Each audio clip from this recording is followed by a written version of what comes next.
Start करते हैं। ओम अज्ञानतिमिरन्धस्य ज्ञानाञ्जनशलाकया चक्षुरुन्मिलितं येन तस्मै श्रीगुरुवे नमः। श्रीचैतन्यमनोभीष्टं स्थापितं येन भूतले स्वयं रूपदा मह्यं ददाति सपदान्तिकम्। वन्देऽहं श्रीगुरोः श्रीयुतापदकमलं श्रीगुरून् वैष्णवांश्च श्रीरूपं सागरजातं सहगना रघुनाथामितं तं सजीवं साद्वैतं सावधूतं परिजनासहितं कृष्णचैतन्यदेवं श्री राधा कृष्ण पादान सगना ललिता श्री विशाखामृतां च नमो विष्णुपादाय कृष्ण प्रेष्ठाय भूतले श्रीमते भक्ति वेदांत स्वामी नित्य नामने नमस्ते सारस्वते देवे भगवानी शरणे निर्विशेष शून्यवादी पाश्चात्य देशतारणे वाञ्छाकल्पतरुभ्यश्च कृपा सिन्धुभ्यश्च पतितानां पावनेभ्यो वैष्णवेभ्यो नमो नमः। नमो महावदन्याय कृष्ण प्रेम प्रदायते कृष्णाय कृष्ण चैतन्य नामने भवतु नमः। हे कृष्णा करुणा सिंधु दीनबंधु जगतपते गोपसा गोपिकांत राधा कांत नमस्ते सप्तकांचन गौरांगी श्री वृंदावनेश्वरी विश्वानुसुते देवी प्रणमामि हरिप्रिये दीनजन मासाय नित्याय परमात्मने भगवते सुभद्राभ्यां जगन्नाथाय ते नमः। जय श्री कृष्ण चैतन्य प्रभु नित्यानंद श्री गदाधर श्री गौर भक्तवृंद। हरे कृष्णा कृष्ण कृष्ण हरे हरे हरे राम राम राम हरे।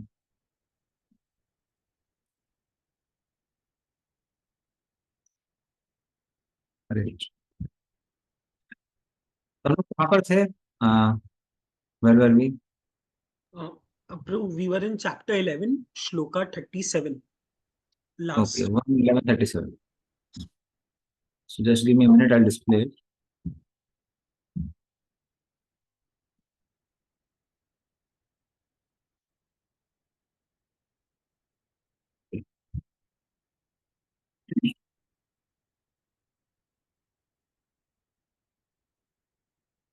कृष्णा कितना नंबर श्लोक से आज?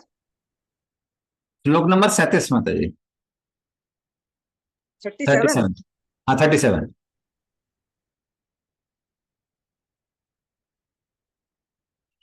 चलिए। तमयं मन्यते लोको ह्यसंगम अपि संगिनाम आत्मोपम्येन मनुजं व्याप्रन् वानं यतो बुधः।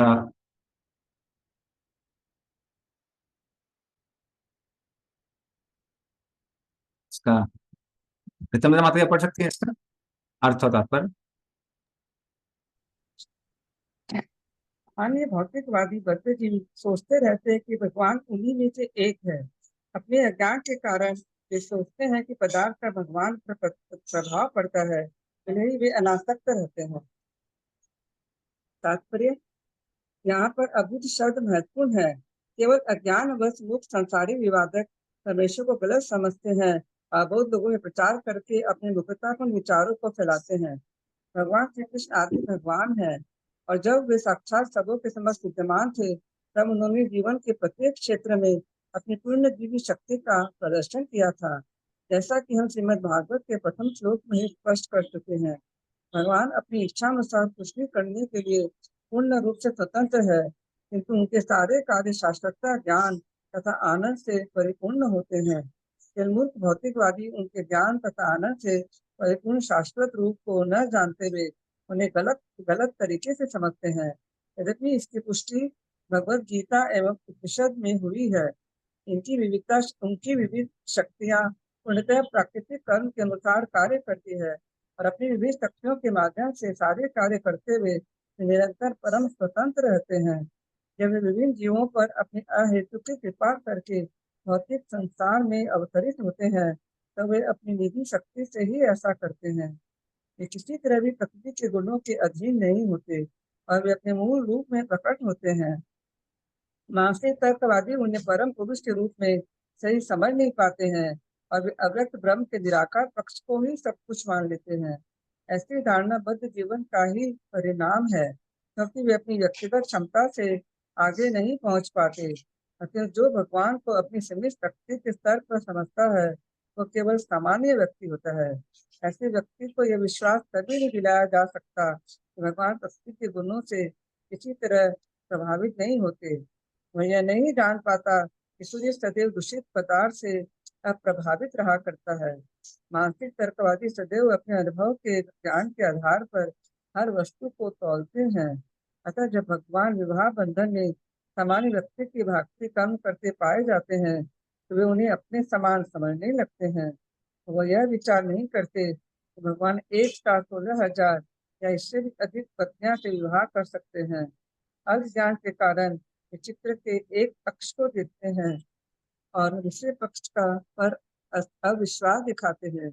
इसका अर्थ यह हुआ कि ज्ञानवश ही वे कृष्ण को अपने समान मानते हैं और अपने निष्कर्ष निकालते हैं जो श्रीमद् भागवत के मतानुसार निरर्थक और अप्रमाणिक होते हैं। हरे कृष्णा। हरे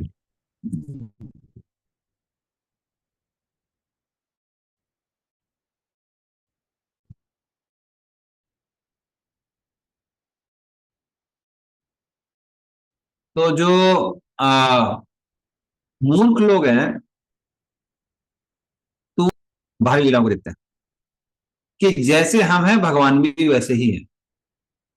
इसलिए क्या होता है, व्याप्रणावानम, अर्थात कुछ ऐसे भगवान के कार्य हैं, जैसे सद्भावा ने बोला कि हमको पारिजात का फूल चाहिए, भगवान पूरा वृक्ष लेके आते हैं। तो लोगों को क्या लगता है कि जैसे हम अपनी स्त्रियों से बहुत आसक्त हैं, भगवान भी अपनी पत्नियों से बहुत आसक्त है। तो पर वैसा नहीं है, अबुधा। हाँ, तो मूर्ख लोग ऐसा सोचते हैं, उनको प्रेम और काम में अंतर नहीं मालूम है। जैसे जो मूर्ख लोग होते हैं, उनको अगर आप स्फटिक दीजिए तो उनको लगता है स्फटिक कांच ही है। स्फटिक रत्न है, कांच की उतना अमूल्य नहीं है, लेकिन वो स्फटिक और कांच में अंतर पता नहीं कर पाते। तो ऐसे जो लोग हैं वो भी प्रेम में और काम में अंतर नहीं समझ पाते हैं। हाँ, ये स्टोरी शायद मैंने आपको पहले ही बताई थी, भक्ति सरस्वती ठाकुर की, कि एक बार एक मुस्लिम पर्सन वो कटहल के बगीचे के बगल से जाता है और वहां पे जाके उसको खुशबू आती है, तो कटहल चोरी करने चला जाता है। उसमें बहुत सारा चिपचिपा पदार्थ होता है, तो वो उसे दाढ़ी में लग जाता है, मुसलमान की। इतना ज्यादा लग जाता है कि वो निकाल ही नहीं पाता है। तो उसने बोला कल सुबह सुबह अगर ऐसे निकलेंगे तो सब लोग समझ जाएंगे कि इसने कटहल चोरी किया है। तो क्या करता है, क्लीन सेव कर लेता है, मुझ तो होती नहीं, उन लोग दाढ़ी भी सेव कर लेता है। और अगले दिन जब वो बाहर निकलता है तो उस साइड से एक ब्रिटिश पुलिसमैन आ रहा था, वो भी क्लीन सेव था। तो इसने जब उसको देखा तो देख के बोलता है, ओ तुम भी कटहल चोरी करते हो, हमें पता नहीं था। तो वो भी क्लीन सेव किया हुआ था, इसको क्या लग रहा था कि वो आदमी ने भी कटहल चोरी किया है।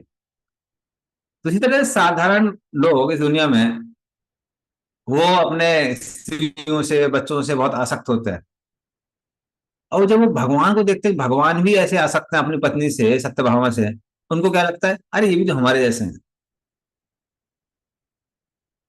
बाहर तो हमने सुना होगा, बहुत लोग बोलते रहते हैं, अरे ये बेटा, हमारा बेटा भी कन्हैया है, हमारी बेटी भी राधा है। तो मूर्ख लोग हैं, उनको पता नहीं है कि भगवान और इंसान में कितना जमीन आसमान का अंतर होता है। तो वो श्लोक में बताया गया कि मूर्ख लोग हैं वो समझते हैं कि चीजें एक जैसी हैं, बट जो भक्त हैं जिनको आ, ये पूरा तत्व पता है, उनको पता है कि ये भगवान की प्रेममय लीलाएं हैं, वो लीलाएं जो सारे भक्तों को प्रेरित करती हैं भगवान के चरणों में समर्पण करने के लिए। तो वो श्लोक में बताया गया है। चलिए अगला देखते हैं, नेक्स्ट श्लोक। ये बहुत फेमस श्लोक है, आप पीछे भी दोहरा सकते हैं। एतदीशनमीशस्य एतदृशमनुष्यस्य प्रकृतस्तोऽपि तद्गुणैः प्रकृतिस्थोऽपि तद्गुणे न युज्यते सदात्मस्थिर न युज्यते युज्यते सदात्मस्थिर यथा बुद्धिस्तदाश्रया। यथा यथा बुद्धिस्तथाश्रया। बुद्धिस्तदाश्रया। पढ़िए इसका भी अर्थ और तात्पर्य दोनों पढ़िए। हरे कृष्णा।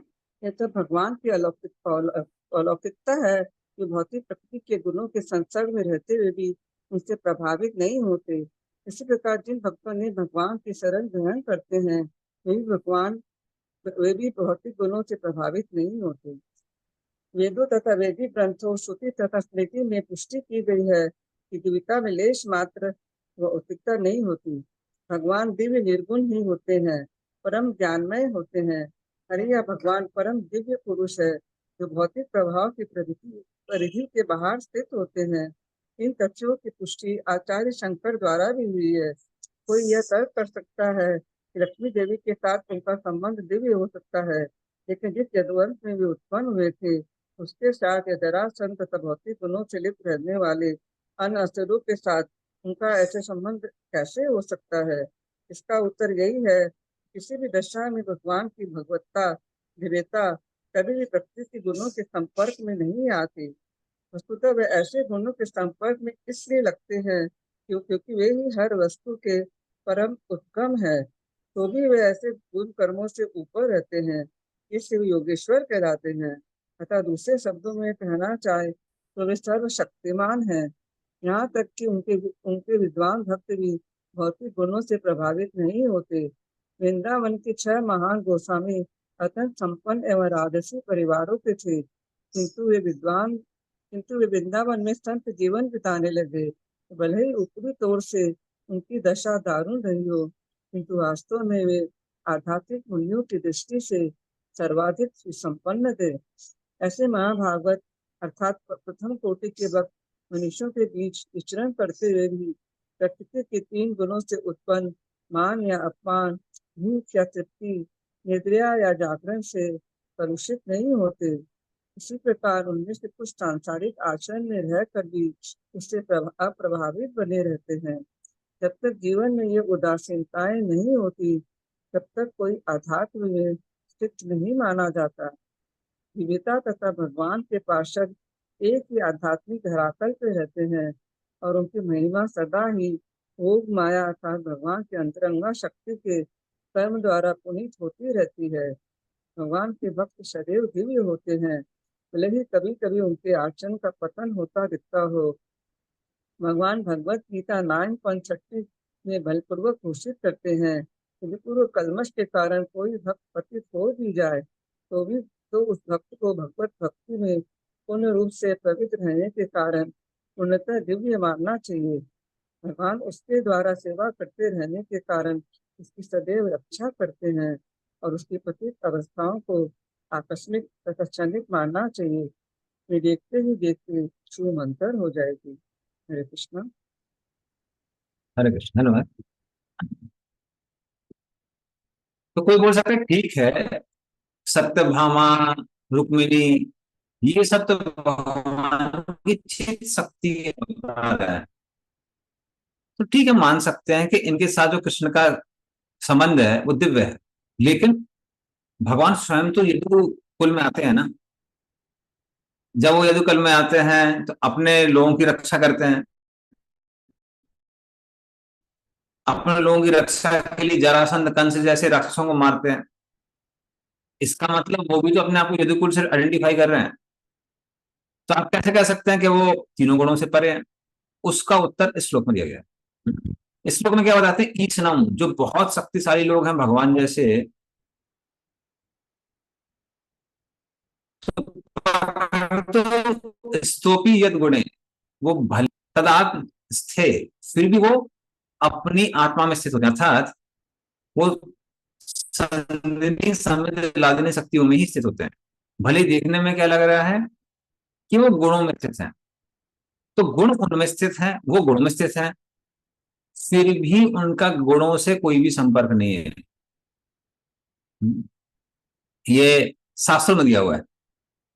साक्षी चेता केवलो निर्गुणश्च, जो भगवान है वो चेतना है।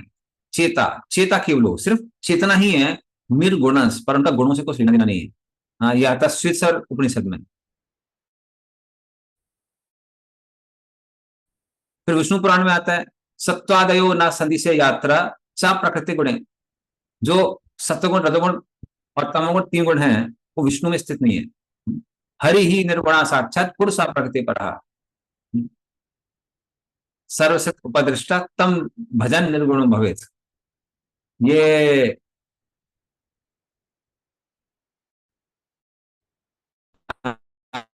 10वें स्कंद में आता है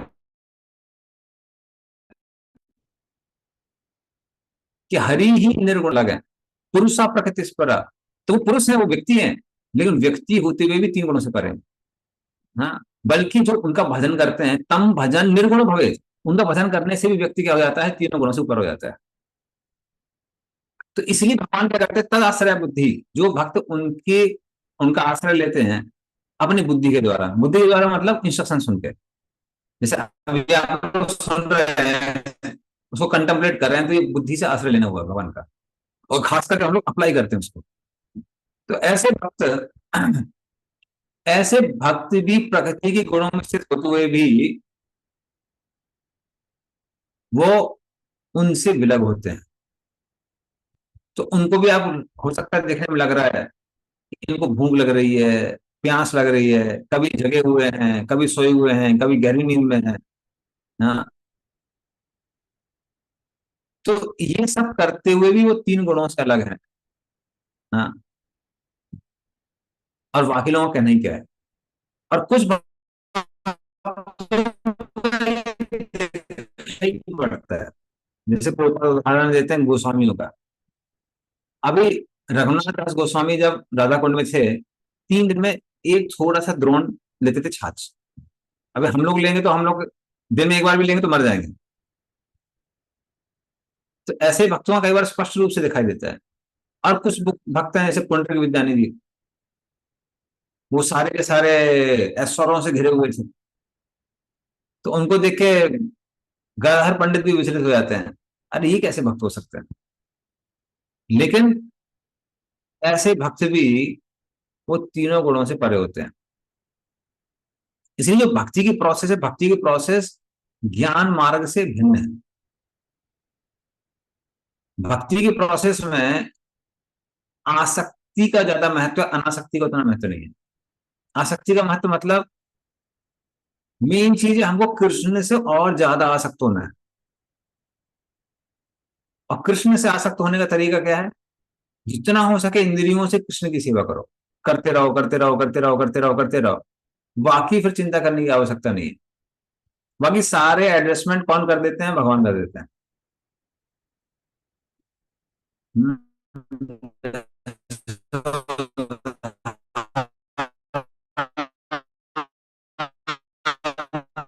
Guruji, your voice is breaking.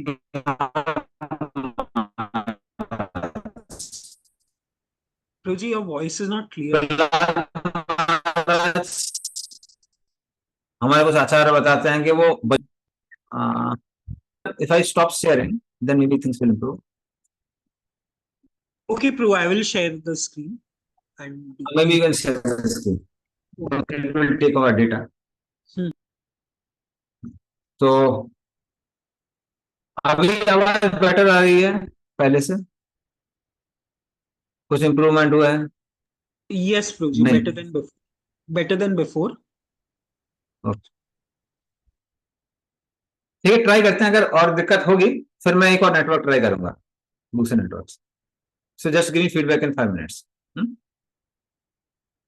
तो क्या बता रहा था, हाँ, तो प्रहलाद महाराज, कई आचार्य लोग बोलते हैं कि वो बलि महाराज जो उनके कौन है, नाती पौत्र, उनसे बहुत आसक्त थे।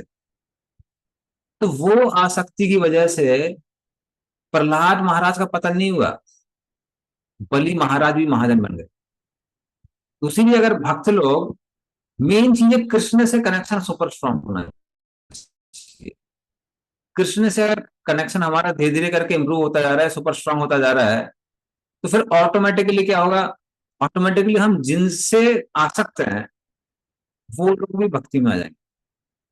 पर ध्यान ये रखना चाहिए कि जब हम उनसे आसक्त हो रहे हैं तो हमारी भक्ति में कोई भी वो नहीं आनी चाहिए, त्रुटि नहीं आनी चाहिए, ढीलापन नहीं आना चाहिए।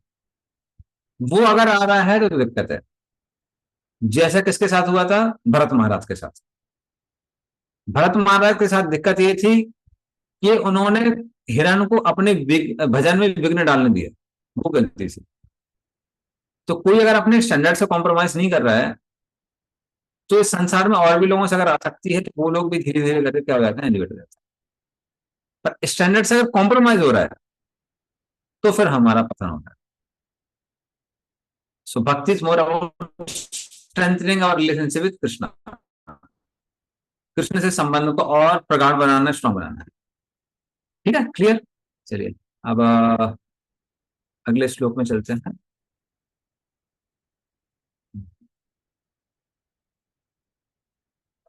तम मे निरयपला मूढ़ स्त्रैणम चानुवृतम रह अप्रमाण विदो भर्तुर ईश्वरम मतयो यथा।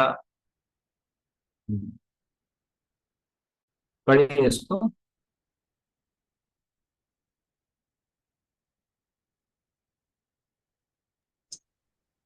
इसका अर्थ सॉल्व।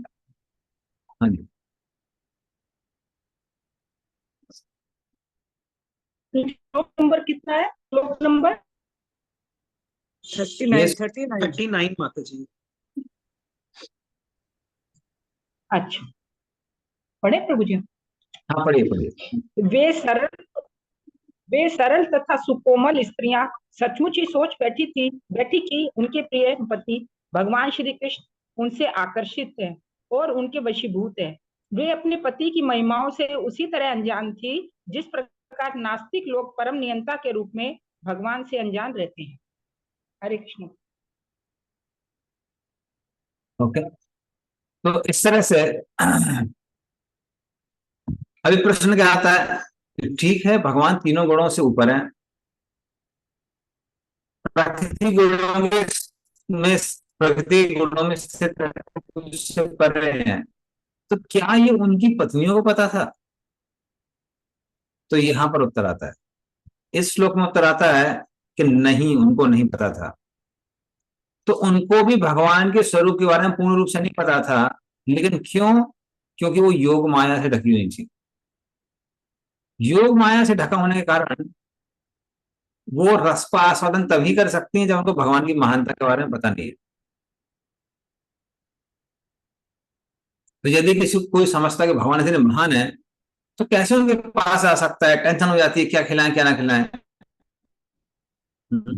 जैसे कई बार अगर आपके घर में, वैसे सबको इतना सौभाग्य नहीं मिलता है, मान लो ग्रुप आ जाते हैं, तो तुरंत कभी एंग्जाइटी हो जाती है, क्या बनाना है क्या नहीं बनाना है, ये करना है वो करना है।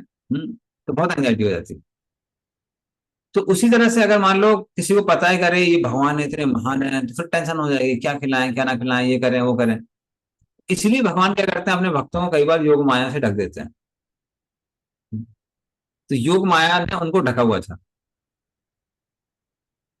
तो उनको क्या लग रहा था उस योग माया के कारण? रहा अनुवृतम, उनको लग रहा था अरे हमारे पति तो हमसे इतना आ सकते हैं कि हम अपने प्रेम से उनको कंट्रोल कर सकते हैं। स्त्रैणम, अपने जो स्त्री का स्वभाव है, सेवा करना, अच्छे से सजना संवरना, उससे हम लोग क्या कर सकते हैं, उनको कंट्रोल कर सकते हैं। तो ये किसने किया था? ये भगवान ने स्वयं किया था। मूढ़ा, भगवान ने खुद उनको इस तरह से उनकी बुद्धि को भ्रम में डाला हुआ था, ताकि भगवान माधुर्य रस का आस्वादन कर सकें, और ये सारी स्त्रियां जो उनकी पत्नियां हैं, वो भी क्या कर सकते हैं, माधुर्य रस का आस्वादन कर सकें।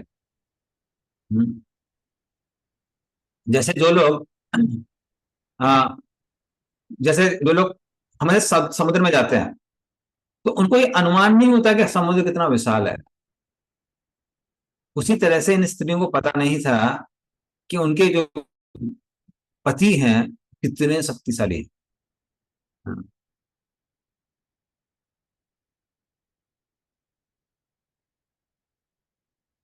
ओके, तो ये किसके कारण था? ये सारी चीजें प्रेम के कारण थी, कोई और कारण नहीं था इसका।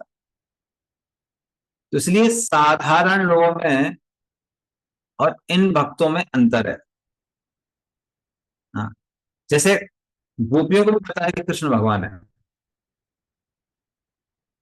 तो वो कौन सा बोलते हैं? हाँ, अटति यत् भवान बोला नहीं, नंदनो भगवान, ठीक है, उस श्लोक याद नहीं आ रहा है। तो उस श्लोक के अनुसार वो कहती हैं कि, गोपियां कहती हैं कि आप यशोदा के बेटे नहीं है, नंद के बेटे नहीं है, अखाली अकेले देही नाम, आप कौन है? अकेले देही नाम, आप सबके हृदय में परमात्मा रूप में विद्यमान है। तो इस तरह से गोपियों को भी पता है कि कृष्ण भगवान है, लेकिन जब प्रेम बढ़ जाता है तो उस ओर ध्यान नहीं जाता है। उसी तरह से ऐसा नहीं है रुक्मिणी सत्यभामा को पता नहीं कि भगवान है, लेकिन उनको प्रेम इतना बढ़ गया था कृष्ण के प्रति कि उनको लगने लगा अरे जो भी हैं, हम लोगों के सुंदरता को देख के, हमारे सेवा भाव को देख के वो पिघल जाते हैं। तो वो उनको लगता था। और ये किसके कारण है? ये प्रेम के कारण है।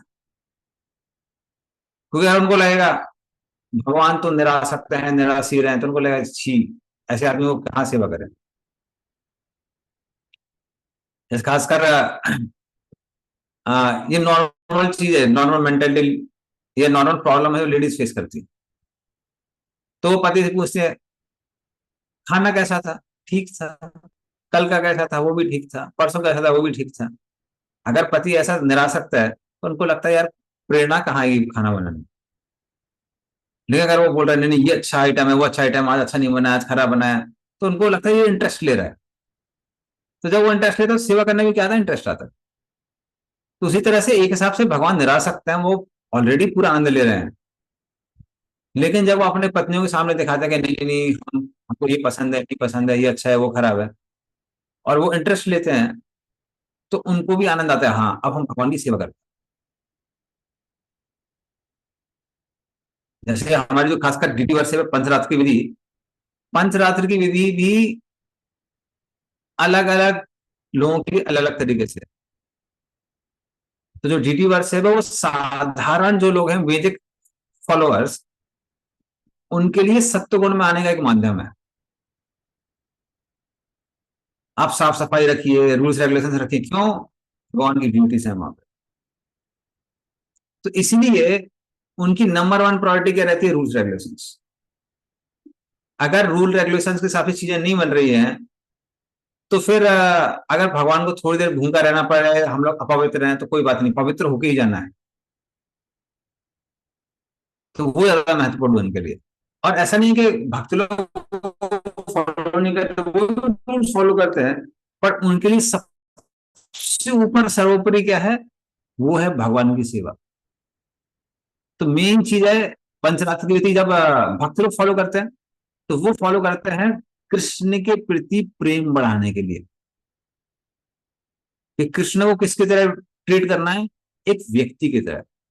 तो हाँ, रूल्स रेगुलेशन हम फॉलो करेंगे। क्यों करेंगे? क्योंकि कृष्ण वहां पर है, राधा कृष्ण वहां पर है। मेन ड्राइव ये नहीं है कि रूल्स रेगुलेशन है तो भी ठीक है, वो फॉलो करनी ही है तो भगवान की भी सेवा कर लेते हैं, वैसा नहीं है। इसलिए दोनों में जो वैदिक फॉलोअर हैं और भगवान के भक्त होते हैं उनमें अंतर होता है। इसलिए भगवान के भक्तों का मेन कंसर्न क्या रहता है? कि भगवान को भूखा नहीं रखना है। जैसे खासकर जब ये होता है चंद्र ग्रहण, सूर्य ग्रहण, तो उस समय सारे मंदिरों को धोया जाता है। कई बार लोग ब्यूटी को देखते भी नहीं है, उनकी सेवा भी नहीं करते हैं। बाहर के लोग इतना डरते हैं। लेकिन जब प्रभुपाद से पूछा गया, प्रभुपाद ने, भक्त लोग कहने लगे प्रभुपाद अभी ग्रहण आने वाला है, क्या करना चाहिए? तो प्रभुपाद पूछ लेंगे बाकी वृंदावन में लोग क्या कर रहे हैं? बोले प्रभुपाद बाकी लोग तो उन्होंने मंदिर बंद करके रखे हुए हैं, सब लोग साफ सफाई कर रहे हैं, तो एकदम क्लोज है मंदिर, टेम्पल, कुछ सेवा नहीं हो रही है। प्रभुपाद बोले ठीक है, तो आप लोग भी बाहर से क्लोज करिए, लेकिन अंदर से भगवान को सेवा करते रहिए, भगवान को भूखा नहीं रखना, भगवान को भूखा नहीं रखना बिल्कुल भी। क्योंकि पंचरात्र की विधि कौन सी विधि है? भगवान की सेवा की विधि है, वो बहुत इंपॉर्टेंट है। तो इसलिए दोनों का गोल अलग है। वैदिक फॉलोअर का गोल है सत्वगुण में आना, क्योंकि वो क्या करना चाहते हैं? वो ब्रह्म की प्राप्ति करना चाहते हैं, जिसके लिए व्यक्ति को पूर्ण रूप से तमोगुण और रजोगुण से मुक्त होना चाहिए। लेकिन जो भगवान की भक्ति की प्रोसेस है वो है भगवान के साथ एक पर्सनल रिलेशनशिप बनाना। तो भगवान के साथ रिलेशनशिप बनाने के कुछ नियम हैं जो हम लोग फॉलो करते हैं, पर क्यों करते हैं? भगवान के साथ संबंध बनाने के लिए। इसलिए बहुत जगहों पे जहां पर बहुत ज्यादा भक्त नहीं थे, प्रभुपाद ने कई बार माता जी लोगों को भी पुजारी बना के रखा। जबकि अगर आप स्ट्रिक्ट टेम्पल में जाएंगे, भारत में कहीं भी चले जाएंगे, जनरली लेडीज को पुजारी नहीं बनाया जाता। हाँ, क्योंकि उनके लिए रूल्स रेगुलेशन सब फॉलो करना बहुत मुश्किल होता है। बार बार बाल धोने के लिए ये करना वो संभव नहीं होता है। लेकिन प्रभुपाद ने वो क्यों कर अलाउ किया? क्योंकि कृष्ण से संबंध बनाना ज्यादा इंपॉर्टेंट है। तो उसने भक्त नहीं थे तो प्रभुपाद बोला, कोई बात नहीं, माता जी लोग भी सेवा कर सकते हैं। तो ये दोनों में अंतर है। तो हम लोग कहां से चालू हुए थे? प्रेम। इसलिए भक्तों के लिए मुख्य चीज क्या है? कृष्ण से प्रेम का संबंध बना के रखना। तो इस तरह से हमारा 11 नंबर अध्याय कंप्लीट होता है, Guruji, I have जो कि नाउ में वॉइस इज क्लियर और नो? yes, Guruji. ओके। तो अभी हम लोग 12 नंबर अध्याय में जाते हैं। Guruji, I have couple of questions. हाँ हाँ, yes. So, Guruji, two questions. One thing you told that, like, this even the wives of Krishna are in Madhurya Ras. So they are in Madhurya Ras or are they in Shant Ras? Because Madhurya Ras में तो खाली gopis of Vrindavan है ना? नहीं नहीं नहीं, ये भी माधुर्य रस में है, पर माधुर्य रस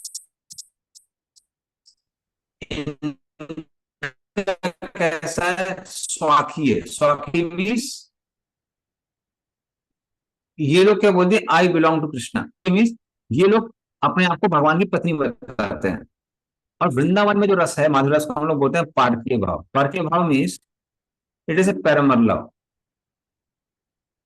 तो ये डिफरेंस है, पर दोनों ही माधुर्य रस है। जैसे लक्ष्मी जी ऑल्सो है माधुर्य रस फॉर नारायण, उनका भी माधुर्य भाव है।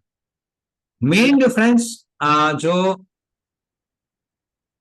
वैकुंठ में और वृंदावन में है वो ये है कि वैकुंठ में नॉर्मल जीवों को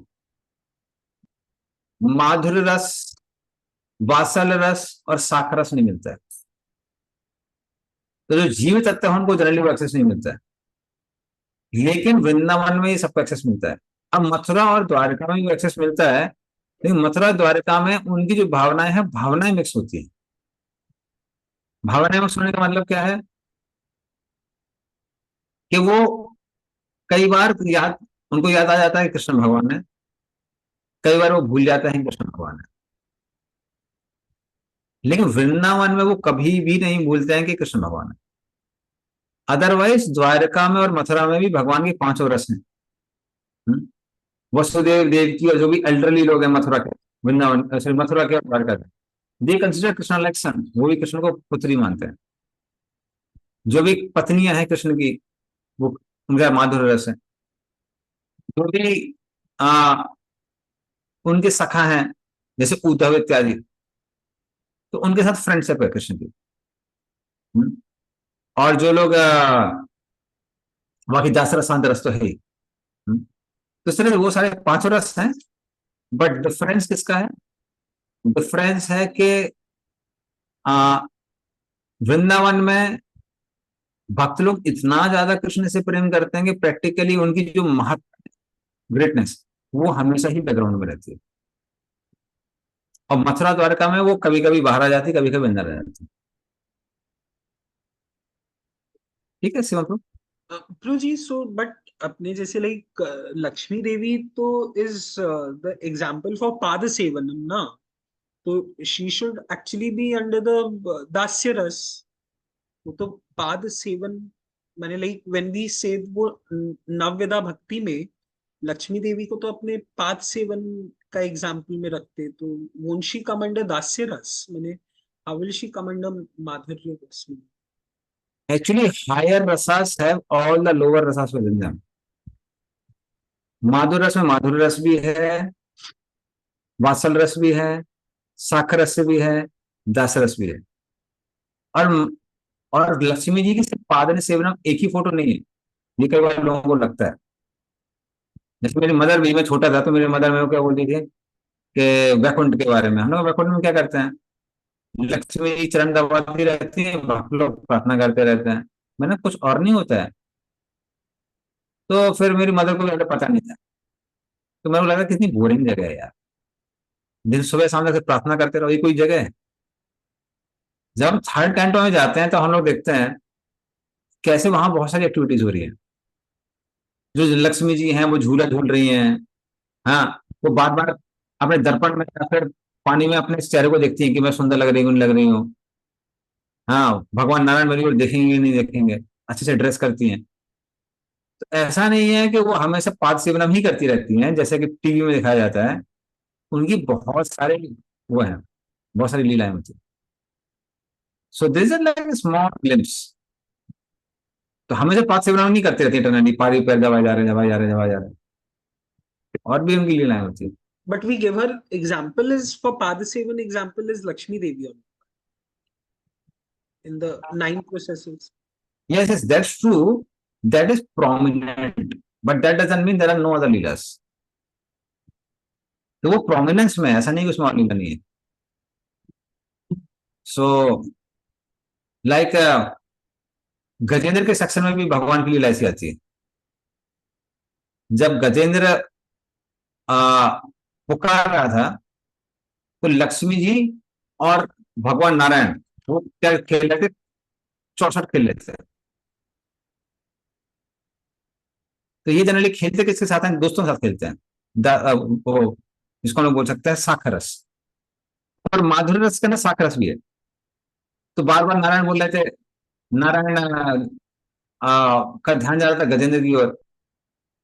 तो लक्ष्मी जी कहती है नहीं उठोगे, 64 का गेम पूरा होना चाहिए तभी उठोगे, अभी नहीं उठोगे। तो लक्ष्मी जी क्या करती हैं, वो अपनी साड़ी भगवान नारायण की धोती से बांध देती है कि तुमको उठना नहीं है। हम्म? और जब एंड में एकदम गजेंद्र भगवान को पुकारता है, माँ दर्द प्रपन्न पशुपात विमोक्षणाय मुक्ताय भूरि करुणाय नमो निलाय, तो वो जब ऐसी प्रार्थना करता है, भगवान विष्णु इतना ज्यादा उत्सुक हो जाते हैं, वो उठ के सीधे कूदते हैं उसके ऊपर, गरुण जी के ऊपर, कहते हैं चलो। और गरुण जी भी थक जाते हैं, वो बोलते हैं और तेज, गरुण जी थक जाते हैं, और गरुण जी को वो एक हाथ में ले लेते हैं। और वहां लक्ष्मी जी जिन्होंने अपनी साड़ी बांधी हुई थी भगवान नारायण के साथ, वो भी खींची हुई चली जाती हैं। तो भगवान एक न हाथ से पकड़े हुए थे लक्ष्मी के, एक से गरुण को, और भागते हुए आ रहे थे गजेंद्र के पास। So there lot of leelas of Lakshmi Narayan जो कि जनरली हम लोग उतना डिस्कस नहीं करते हैं because we are worshipper Radha Krishna. लेकिन आप श्री वैष्णव से पूछेंगे जाके, so there lot of leelas of Radha Lakshmi Narayan. There are some very intimate details also. तो बहुत intimate details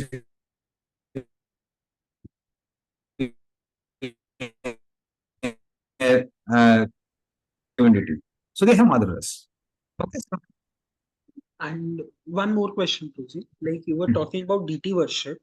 So like Prabhupada also told this, na Prabhuji, ki when we are worshipping the deities in the temple, we should consider that we are actually worshipping Lakshmi Narayan, not Radha Krishna, so that we can maintain the rules and regulations. So many, like even Prabhupada gave importance to the rules and regulations, na Prabhuji. See, when Prabhupada said that we have to worship them not like Lakshmi Narayan, but in the mood of Lakshmi Narayan. Mood of Lakshmi Narayan means with awe and reverence. तो हम वैसा नहीं कर रहे हैं ब्रजवासी। ब्रजवासी तो कई बार क्या करते हैं, जैसे घनश्याम बाबा। घनश्याम बाबा पहले एक चम्मच वो ले रहे थे स्वीट राइस, वो अपने गोपीजन वल्लभ के मुंह में डाल रहे थे, फिर राधा रानी के मुंह में डाल रहे थे, और फिर भगवान महाराज से बोले थे महाराज मुंह खोलो। महाराज नहीं बोल रहे थे, उस समय उनका नाम क्या था, ठीक है नाम भूल गया, रथी रथी रथी कृष्ण नाम था उनका, उसमें महाराज रथी रथी मुंह खोलो। तो महाराज मुंह खोल रहे थे और उनके मुंह में डाल रहे थे। तो ऐसा हम लोग नहीं कर सकते हैं कि भगवान को भोग लगा रहे हैं, भगवान खा लीजिए खा लीजिए, और कोई भक्त सामने खड़ा मुंह खोलो उसको मुंह लड्डू मार देते हैं, वैसा नहीं कर सकते। व्रतवासी कर सकते हैं, तो वो हम रूल्स एंड रेगुलेशंस फॉलो करते हैं, but there we don't follow this rules and regulations at the cost of cleanliness standard. Like certain places and certain times Mata is not supposed to be entering the altar. But जहां जिन जिन मंदिरों में वैसी सुविधा नहीं थी, कई बार पता कि मंदिर में भक्ति होती नहीं, तो वहां पे प्रभुपाद ने कई बार इतना एक्सटेंड तक भी अलाउ किया. तो ये जनरल रिकमेंडेशन नहीं है, बट हमको प्रायोरिटी समझना चाहिए. एज फार एज पॉसिबल हम हाई स्टैंडर्ड फॉलो करते हैं, लेकिन हम स्टैंडर्ड फॉलो करने के लिए भगवान को भूखा नहीं रख सकते. ये मेन चीज है. इधर क्लियर ना सुनो? तो हम लोग मॉरलिटी फॉलो करते हैं, वैदिक स्टैंडर्ड फॉलो कर सकते हैं, लेकिन उस एक्सटेंड तक नहीं कर सकते हैं कि हम लोगों का जो मेन सेवा है राधा कृष्ण की वो सफर करें. Because lord is a person, is a person. Even Shri Vaishnav में आप देखेंगे, ठीक है रूल्स रेगुलेशन फॉलो करते हैं, लेकिन जब तो रूल्स एंड रेगुलेशन के हिसाब से डीटीज को आप मंदिर के बाहर नहीं ले जा सकते हैं. लेकिन जब मुगल्स ने वहां पर अटैक किया था, मुगल्स नहीं बोलेंगे उनको, मुस्लिम्स लोगों ने, तो 1,500 श्री वैष्णव भगवान को लेके भागे थे. उसमें उनके जो मुख्य आचार्य थे उसमें वो भी भाग रहे थे श्रीरंगम में. और भागते भागते एक समय पे वो आचार्य नहीं चल पाए तो रुक गए, बोले कि आप लोग जाओ डीटीज को प्रोटेक्ट करो, वो इंपॉर्टेंट है. तो फिर बाद में जो वहां पे मोहम्मद है, उन्होंने पूरी की खाल को खींच के उसमें नमक डाल दिया, किल्ड देम वेरी ब्रूटली. और फिर जब श्री वैष्णव लेके भाग रहे थे तो एक जगह पे आए जहां पे नीचे खाई थी और झरना था. 700 750 श्री वैष्णव नीचे कूद गए, ताकि बाकी जो लोग कूदेंगे डीटीज के साथ में उनको कुछ नहीं होना चाहिए. तो लगभग 1,000-1,500 भक्तों ने जान दी किसके लिए? एक डीटीज के लिए. तो इसलिए हम बोल रहे हैं वो रूल्स रेगुलेशंस हैं, but for devotees they treat deities like person. So ऐसे सेक्रीफाइस इज ग्लोरियस. जिन लोगों ने कई बार वो लोग क्रिटिसाइज करते हैं इसको, कह रहे पागल लोग थे, बताओ 1,500 लोग मूर्ख थे जो एक ही ड्यूटी के लिए जीवन दे दिया. नहीं, वो मूर्ख नहीं थे, भगवान के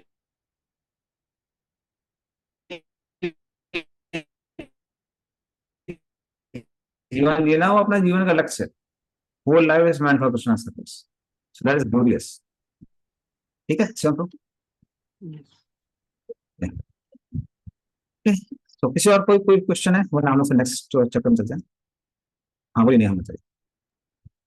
प्रभु जी, वृंदावन में हम लोग सुने हैं कि राधा रानी को पर किया भाव में लव था भगवान से, लेकिन चैतन्य चरितामृत में मध्य लीला में मेंशन है कि राधा रानी और कृष्ण का विवाह होता है. तो वो थोड़ा सा क्लियर. हाँ, एक्चुअली देखिए, राधा और कृष्ण जो है दे आर इटर्नल कंसर्ट. वो तो इटर्नल है. कृष्ण और राधा रानी के अंदर नहीं है. राधा कृष्ण एक आत्मा धरी अन्योन्य विलास रस आस्वादन करी. सिर्फ रस का आस्वादन के लिए वो अलग होते हैं. तो भांडीर वन में उनकी शादी हुई है. जब कृष्ण 3 साल के थे, राधा रानी 3 साल की थी, तो भांडीर वन में उनकी शादी हुई. बट क्योंकि उस संबंध में उतना प्लेजर नहीं है, इसलिए प्लेजर को इंक्रीज करने के लिए जो कृष्ण की शैडो है, छाया, अभिमन्यु, उनके साथ में राधा रानी का विवाह होता है. वो सिर्फ किसके लिए? वो सिर्फ प्लेजर को इंक्रीज करने के लिए. So no other reason. तो ये सारे जो रूल्स रेगुलेशन है ना, शादी हुई है नहीं हुई है, ये हुआ है वो है, ये सारे के सारे चीजें हैं साधारण बद्ध जीव को सत्वगुण के स्तर में लाने के लिए. क्योंकि अगर आप विवाह का वो नहीं रखेंगे इस संसार में, तो फिर लोग क्या करेंगे? अवैध संबंध बनाएंगे, तो रजोगुण और तमोगुण में दब जाएंगे. तो ऐसे लोगों को सत्वगुण के स्तर पर लाने के लिए ये सारे के सारे संस्कार बने हुए हैं. लेकिन जो लोग पहले से शुद्ध हैं उनके लिए सिर्फ एक ही प्रायोरिटी रहती है. क्या प्रायोरिटी रहती है? कि कृष्ण को कैसे प्रसन्न करना है. तो स्पिरिचुअल वर्ल्ड में जो भी चीजें निर्माण हुई वो किसके लिए हुई है? Just to increase pleasure. जैसे भौतिक जगत में जनरली लोग क्या करते हैं, सारी चीजें करते हैं ताकि वो लोग क्या कर सकें, इंद्रिय तृप्ति बढ़ा सकें। पूरी सोसाइटी सिविलाइजेशन इसमें लगी हुई कि इंद्रिय तृप्ति को बढ़ाना है। तो ये परवर्टेड टेंडेंसी है, क्योंकि वो टेंडेंसी स्पिरिचुअल वर्ल्ड में भी है। स्पिरिचुअल वर्ल्ड में सारी टेंडेंसी क्या है कि चीजों को ऐसे अरेंज करना है कि आनंद को बढ़ाना है। तो आनंद को बढ़ाने के लिए जो जो जरूरत पड़ती है वक्त लोग करते हैं। तो एक हिसाब से देखा जाए हम लोग ये भी कह सकते हैं कि कृष्ण की सारी गोपियों से शादी हुई है, क्योंकि जब ब्रह्मवान लीला हुई थी तो कृष्ण ने गोपों के रूप में विस्तार किया और बछड़ों के रूप में विस्तार किया। उस समय योग माया ने सबको प्रेरणा दी कि आपके बच्चियों का समय एकदम शादी के लायक हो गया है, तो आप शादी करा दीजिए। उस समय सारी गोपियों की शादी किससे हुई? गोपों से हुई, जो कि कौन थे? कृष्ण ही थे। तो उस दृष्टिकोण से भी आप देखेंगे कि हाँ, आप जस्टिफाई कर सकते हैं, हाँ भाई सब लोग कृष्ण की पत्नियां ही हैं। लेकिन मेन चीज है कि वो चीज इतनी प्रोमिनेंटली नहीं डिस्कस की जाती है। रीजन ये है क्योंकि उसमें उतना आनंद नहीं, इतना पार के भाव आनंद, परम अल्लाह। तो डिफरेंस ये है कि इस दुनिया में वो एकदम भ्रष्ट हो जाता है, जब वो भगवान के लिए किया जाता है कैसा तक ग्लोरियस हो जाता है। ठीक है, नियम बताइए। चलिए नेक्स्ट चैप्टर में चलते हैं।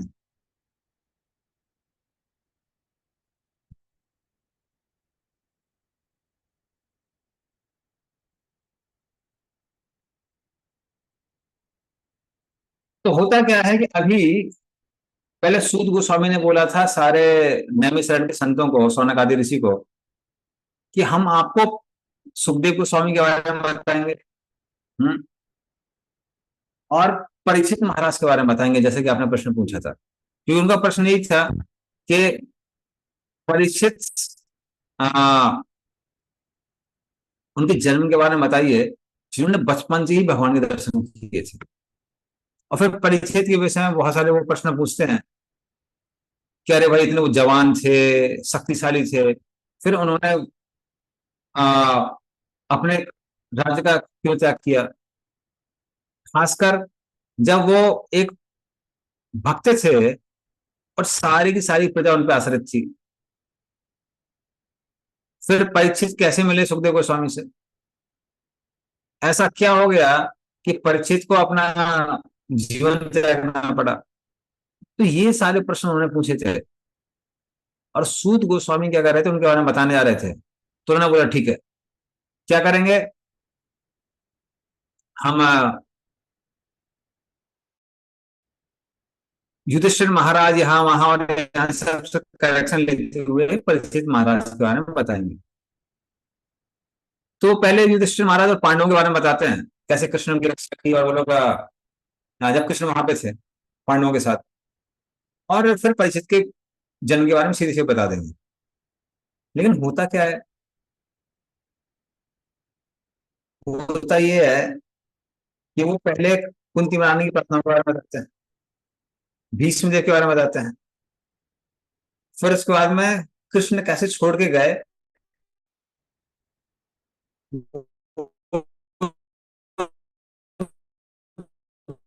द्वारका की लीला में चले जाते हैं। उनने पूछा था परीक्षित के बारे में, और आप यहाँ कृष्ण कथा करते जा रहे हैं, तो आप साइड ट्रैक क्यों हो गए हैं? बताना कुछ था, कुछ और हो गया है। तो सूत गोस्वामी इतना ज्यादा कृष्ण कथा का आस्वादन करने लगते हैं, कृष्ण प्रेम में मग्न हो जाते हैं कि वो सब भूल जाते हैं।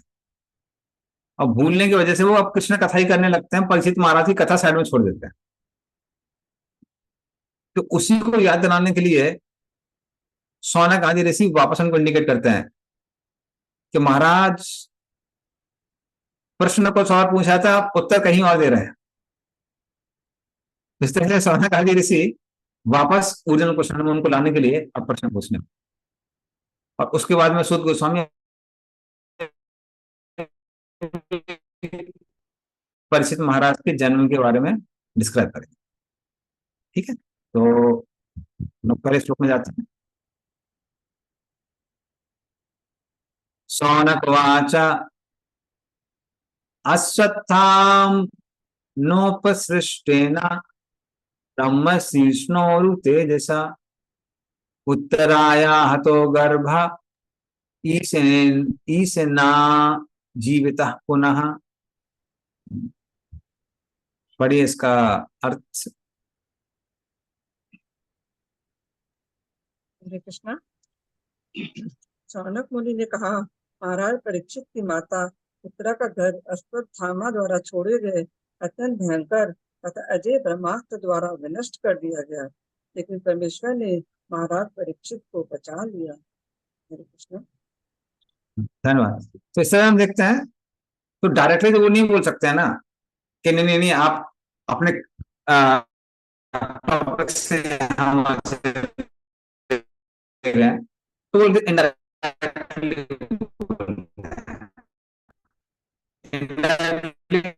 क्या बोल रहे हैं कि हाँ परीक्षित महाराज से जो अपने माता के गर्भ में थे सत्यभामा के स्त्री ने उनको डायरेक्टली उनके जन्म के बारे में पूछ रहे हैं, गेट के बाहर।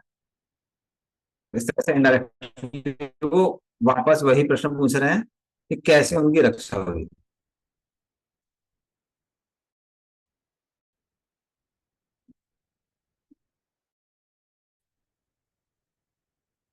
तो नेक्स्ट श्लोक है,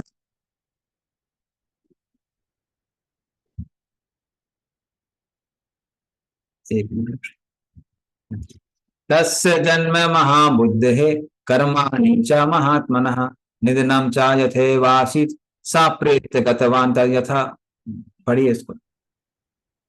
अत्यंत बुद्धिमान तथा महान भक्त महाराज परीक्षित उस गर्भ से कैसे उत्पन्न हुए, उनकी मृत्यु किस तरह हुई और मृत्यु के बाद उन्होंने कौन सी गति प्राप्त की। हरे कृष्णा। तो फिर से वो प्रश्न पूछने लगते हैं, बोलते हैं कि अरे जो परीक्षित महाराज से जो कि बहुत बुद्धिमान थे, भगवान के महान भक्त थे, हाँ, तो कैसे मृत्यु हुई उनकी।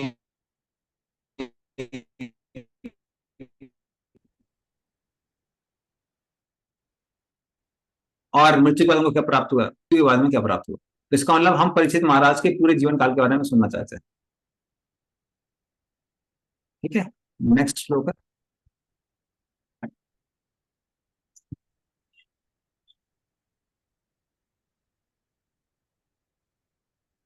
तादिदां श्रोतुमिच्छामो ददितुं यदि मन्यसे हीनासिद्धानानां यस्य ज्ञानम् अदाच्छुकः। पढ़िए इसका अर्थ। हरे कृष्णा। हम सभी अत्यंत आनंद पूर्वक उनके यानी कि महाराज परीक्षित के विषय में सुनना चाहते हैं। इन्हें सुखदेव गोस्वामी ने दिव्य ज्ञान प्रदान किया, कृपया हमें इस विषय में बताएं। हरे कृष्णा। हाँ, तो अब वो कारण बता रहे हैं कि हम क्यों सुनना चाहते हैं, क्योंकि भाई हम आपसे श्रीमद् भागवतम सुनना चाह रहे थे, पर श्रीमद् भागवतम से सुनने से पहले हम उसके जो वक्ता हैं और जो श्रोता हैं दोनों के बारे में डिटेल में जानना चाहते हैं। तो वक्ता कौन है, सुखदेव गोस्वामी, उनके बारे में जानना चाहते हैं। और परीक्षित महाराज जो कि उसके श्रोता हैं उनके बारे में जानना चाहते हैं। तो कृपया करके इसीलिए आप परीक्षित महाराज के बारे में बताइए। हालांकि जो आप कृष्ण कथा बोले थे हमको बड़ा आनंद आ रहा है, लेकिन हम सब्जेक्ट मैटर में थोड़ा स्ट्रिक्ट रहना चाहते हैं। हम परीक्षित महाराज के बारे में सुनना चाहते हैं। Okay, next.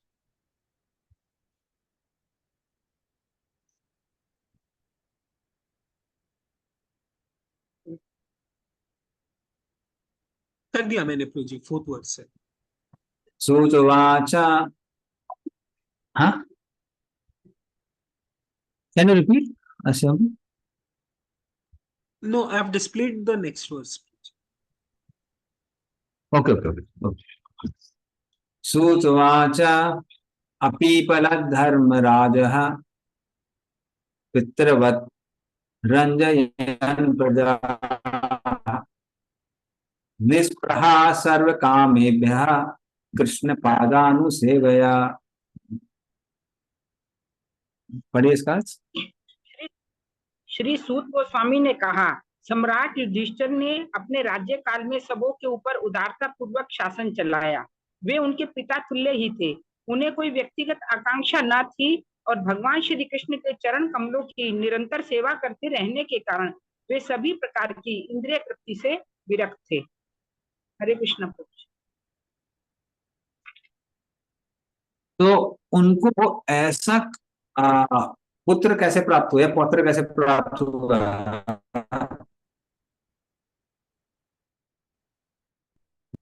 जो कि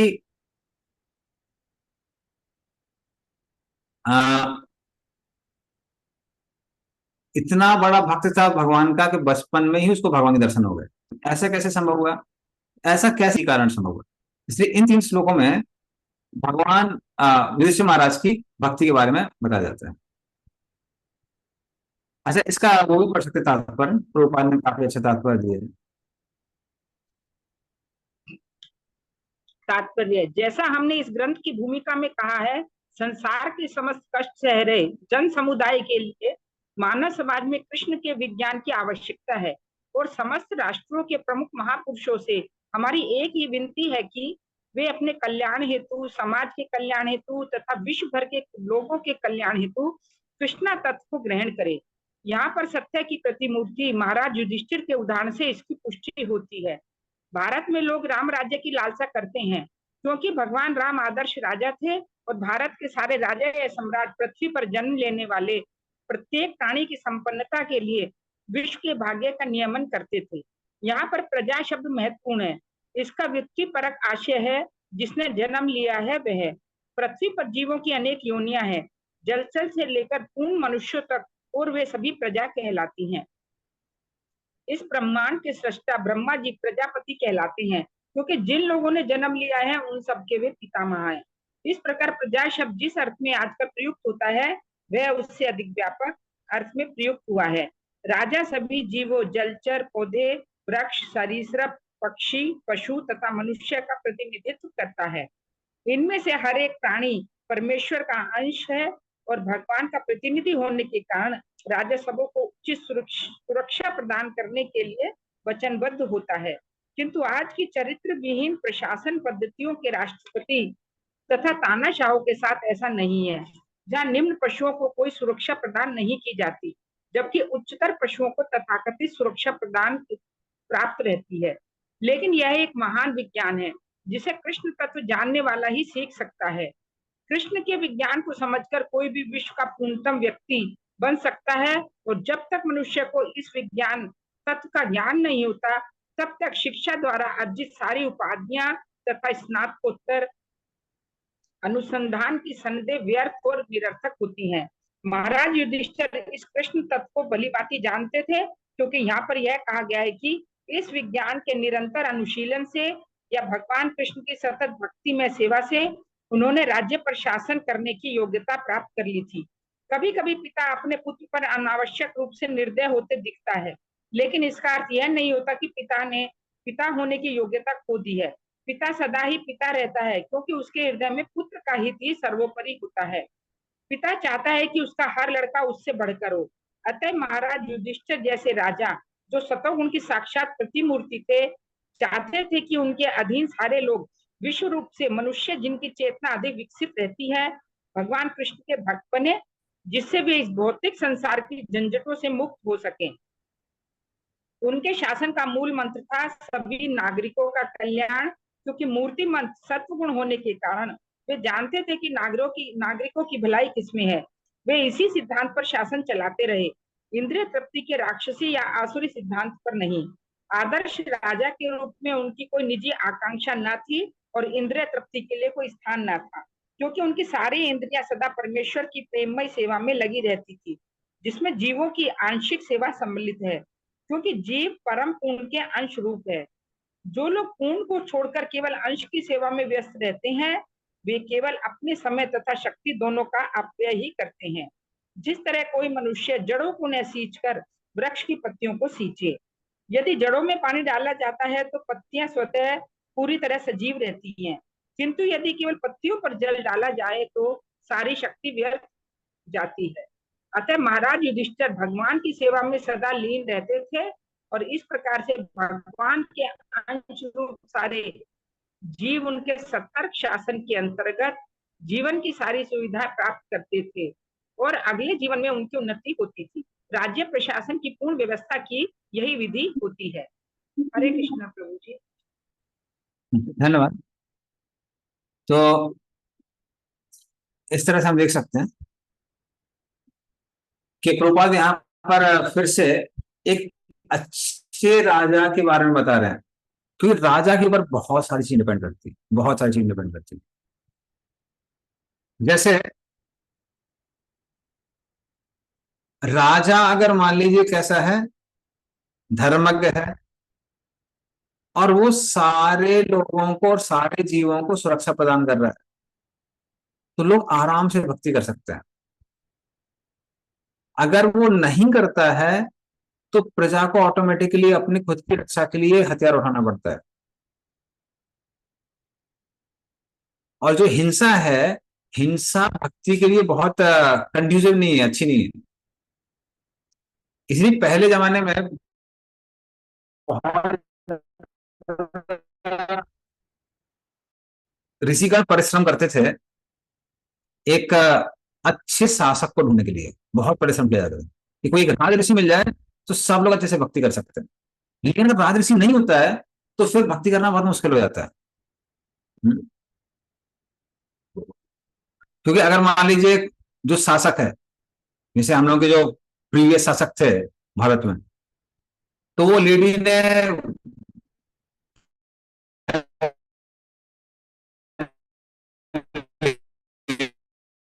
प्राइम मिनिस्टर नहीं थी, फिर भी वो लेडी का इफेक्ट था।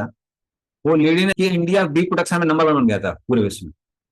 जितनी भी गायें, गायों की हत्या की जाती, नृशंस हत्या। तो उसकी वजह से क्या हो रहा है, उसकी वजह से जो लोग गौ मांस खाने वाले हैं, गायों की हत्या करने वाले, उनको बढ़ावा मिलता है। लेकिन अगर कोई अच्छा शासक आता है, वैसे डेमोक्रेटिक सोसाइटी में राजा बनना संभव है, राजा अपनी अलग चीज है। क्योंकि अगर इस सोसाइटी में अगर कोई रूल भी पास करना चाहता है तो बहुत मुश्किल होता है डेमोक्रेटिक गवर्नमेंट में। राजा को किसी की जरूरत नहीं है, उसने जो बोल दिया वो उसका पालन होगा। एक समय था कि जो आ, ये महाराष्ट्र में जब चीफ मिनिस्टर आए थे देवेंद्र फडणवीस, तो एक हफ्ते के लिए उन्होंने पशु हत्या को रोक दिया था कि कोई कोई स्लॉटर नहीं, स्लॉटर छोड़िए, किसी भी जानवर की हत्या नहीं होगी। इतना भयंकर उपद्रव हो गया, जानवर नहीं मरेंगे तो हम कैसे जिएंगे, ये है वो है। लोगों ने हड़ताल चालू कर दी, बंद करना चालू कर दिया। तो अगर कोई डेमोक्रेटिक गवर्नमेंट में है तो उनको झुकना पड़ता है, उनको झुकना पड़ा। उनको जो बैन उन्होंने लगाया था एक हफ्ते के लिए, उसको वापस लेना पड़ा।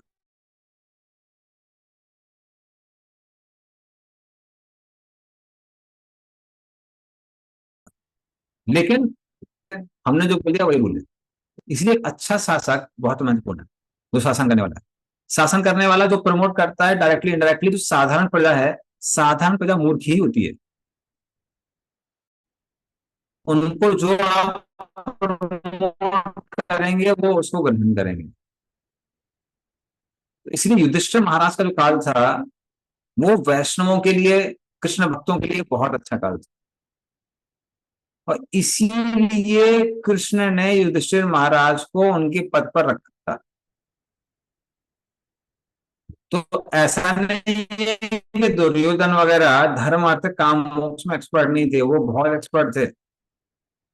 और दुर्योधन कोई गली के गुंडे ऐसा नहीं था, जैसे आजकल के बदमाश लोग होते हैं, लूटपाट कर रहे हैं, स्त्रियों का शोषण कर रहे हैं, वैसा नहीं था। लेकिन फिर भी कृष्ण ने उसको पदवी से हटा के युधिष्ठिर महाराज को क्यों रखा?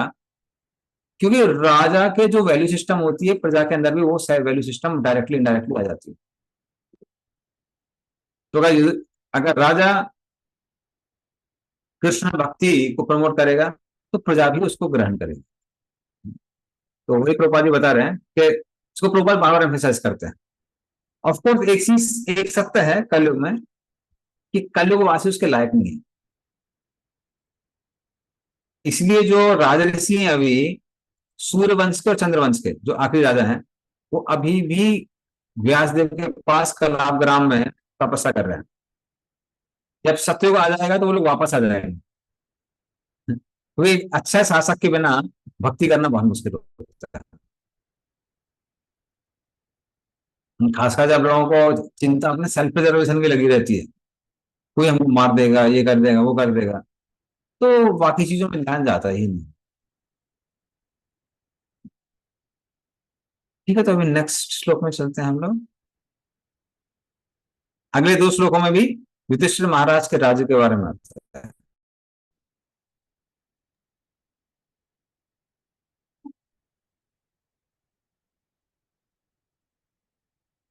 संपता कृतवो लोका महिषी भ्रातरो मही जम्बूद्वीपाधिपत्यम च त्रिदिवम गतम। पढ़िए इसका अर्थ। महाराज युधिष्ठिर की सांसारिक उपलब्धियों, सद्गति प्राप्त करने के लिए किए जाने वाले यज्ञों, उनकी महारानी, उनके पराक्रमी भाइयों, उनके विस्तृत भूभाग, पृथ्वी ग्रह पर उनका सार्वभौम आधिपत्य तथा उनकी ख्याति आदि के समाचार स्वर्गलोक तक पहुंच गए। कृष्ण।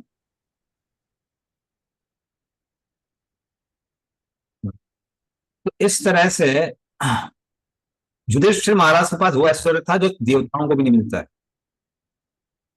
तो देवता लोग तो इतना पुण्य कमाते हैं, इंद्रदेव 100 अश्वमेध यज्ञ करते हैं तब जाके इंद्र की पदवी मिलती है।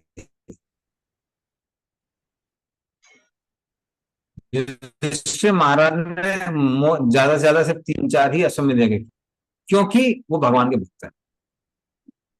तो इस तरह से युधिष्ठिर महाराज के काल में पूरे संसार में समृद्धि थी ना, बहुत समृद्धि थी। और साथ में से युधिष्ठिर महाराज अकेले नहीं थे, उनके जो भाई लोग थे वो भी वहां पे थे। बल्कि इतनी समृद्धि थी कि इंद्रदेव भी उसे ईर्ष्या करते थे। इंद्रदेव बोलते हैं, अरे हम स्वर्ग के लोग हैं पर ये पृथ्वी के लोग हमसे ज्यादा समृद्ध है। तो वो भी ईर्ष्या करने लगे थे। अब प्रश्न ये होता है, इतनी समृद्धि उसकी से महाराज खुश थे। अगले श्लोक में आता है, नेक्स्ट श्लोक है।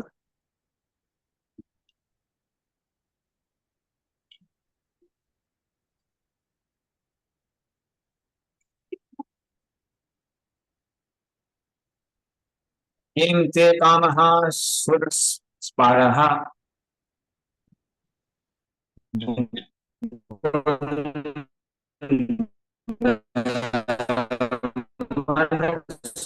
द्विजाः यथेतरे। पढ़ इसका अर्थ और तात्पर्य दोनों। हे ब्राह्मणों, राजा का ऐश्वर्य इतना मोहक था कि स्वर्ग के निवासी भी उसकी आकांक्षा करने लगे थे। लेकिन चूंकि वे भगवान की सेवा में तल्लीन रहते थे, अतः उन्हें भगवान की सेवा के अतिरिक्त कुछ भी तुष्ट नहीं कर सकता था। तात्पर्य, संसार में 2 वस्तुएं होती हैं जिनसे जीवों की तुष्टि हो सकती है। जब कोई भौतिकता में डूबा हुआ रहता है तो वह इंद्रिय तृप्ति से ही तुष्ट होता है, किंतु जब कोई भौतिक गुणों से मुक्त होता है तो वह भगवान की तुष्टि के लिए प्रेमामयी सेवा करके ही तुष्ट होता है। इसका अर्थ यह हुआ कि जीव वैधानिक रूप से सेवक है, सेव्य नहीं है। बहिरंगा शक्ति की दशाओं में मोहग्रस्त होने के कारण वह अपने आप को सेव्य, सेवा कराने योग्य समझता है, जबकि वास्तव में वह सेव्य होता नहीं। वह तो काम, इच्छा, क्रोध, लोभ, गर्व, उन्मत्तता तथा असहिष्णुता जैसी इच्छाओं का दास होता है। जब वह आध्यात्मिक ज्ञान की प्राप्ति करके अपने होश में आता है तो वह अनुभव करता है कि वह भौतिक जगत का स्वामी नहीं अपितु अपनी इंद्रियों का दास है। उस समय वह भगवत सेवा की याचना करता है और तब वह तथाकथित भौतिक सुख के द्वारा मोहग्रस्त हुए बिना सुखी बन जाता है। महाराज युधिष्ठिर मुक्त आत्मा थे, अतः उन्हें विशाल साम्राज्य, उत्तम पत्नी, आज्ञाकारी बंधुओं, सुखी प्रजा तथा सुसंपन्न जगत से कोई प्रसन्नता नहीं हो रही थी। शुद्ध भक्त को ये वर स्वतः प्राप्त होते हैं, भले ही वह उनकी कामना ना करे। यहाँ पर दिया गया दृष्टांत अत्यंत उपयुक्त है। ऐसा कहा जाता है कि भूखे को भोजन के अतिरिक्त अन्य किसी वस्तु से संतोष नहीं मिलता। सारा संसार भूखे जीवों से भरा पड़ा है। यह भूख उत्तम भोजन, आश्रय या इंद्रिय तृप्ति के लिए नहीं है। भूख तो आध्यात्मिक वातावरण के लिए है। अज्ञानवशी लोग सोचते हैं कि संसार असंतोष से व्याप्त है क्योंकि पर्याप्त भोजन, आश्रय, सुरक्षा तथा इंद्रिय तृप्ति के साधन उपलब्ध नहीं है। यह मोह कहलाता है। जब जीव परिलक्षित आध्यात्मिक तुष्टि के लिए भूखा होता है तो लोगों को उसमें भौतिक भूख दिखती है, लेकिन मूर्ख नेता यह भी नहीं देख पाते कि जो लोग भौतिक दृष्टि से पूरी तरह तृप्त हैं वे फिर भी भूखे रहते हैं, और उनकी भूख तथा गरीबी है क्या? यह भूख वस्तुतः आध्यात्मिक भोजन, आध्यात्मिक आश्रय, आध्यात्मिक सुरक्षा तथा आध्यात्मिक इंद्रिय तृप्ति के लिए होती है। इन्हें परमात्मा भगवान श्री कृष्ण के सानिध्य द्वारा प्राप्त किया जा सकता है, और जिनके पास ये वस्तुएं हैं वे भौतिक जगत के तथाकथित भोजन, आश्रय, सुरक्षा तथा इंद्रिय तृप्ति के द्वारा आकृष्ट नहीं होते, यद्यपि स्वर्ग के निवासी भी इनका आनंद उठाते हैं। अतः भगवत गीता में भगवान ने कहा है कि ब्रह्मांड के सर्वोच्च लोक अर्थात ब्रह्मलोक में भी जहाँ जीवन अवधि आयु पृथ्वी की गणना से कई लाख गुना होती है, जीव अपनी भूख नहीं बुझा सकता। ऐसी भूख तभी शमित होती है जब जीव अमरता को प्राप्त होता है, जिसे वैकुंठ लोक में ही, जो ब्रह्म लोक से भी काफी दूर है, उन भगवान मुकुंद के सानिध्य द्वारा प्राप्त किया जा सकता है, जो अपने भक्तों को मुक्ति का दिव्य आनंद प्रदान करने वाले हैं। हरे कृष्ण प्रभु जी। हरे कृष्ण। तो इस तरह से भक्त लोग इंद्रिय तृप्ति पे निर्भर नहीं करते हैं अपनी खुशी के लिए। बाकी सारे अरेंजमेंट किसके लिए हैं? बाकी सारे अरेंजमेंट इसलिए हैं ताकि हमारा शरीर हमारे साथ रहे, हमारा परिवार हमारे साथ रहे, और साथ में हम लोग भक्ति करते रहें। लेकिन जहां तक सुख की बात आती है, भक्त लोग सुख इस संसार में नहीं ढूंढते हैं, वो भक्ति में ढूंढते हैं। सो दे डिफरेंट मेंटल एटमोस्फियर। तो आध्यात्मिक जगत में देखते हैं, भौतिक जगत में नहीं देखते हैं। बाकी चीजें किस लिए? सिर्फ शरीर को आत्मा के साथ रखने के लिए, और जो भी हमारी सेवाएं हैं वो चलती रहे उसके लिए होता है। तो युधिष्ठिर महाराज ने जो भी इतना सारा समृद्धि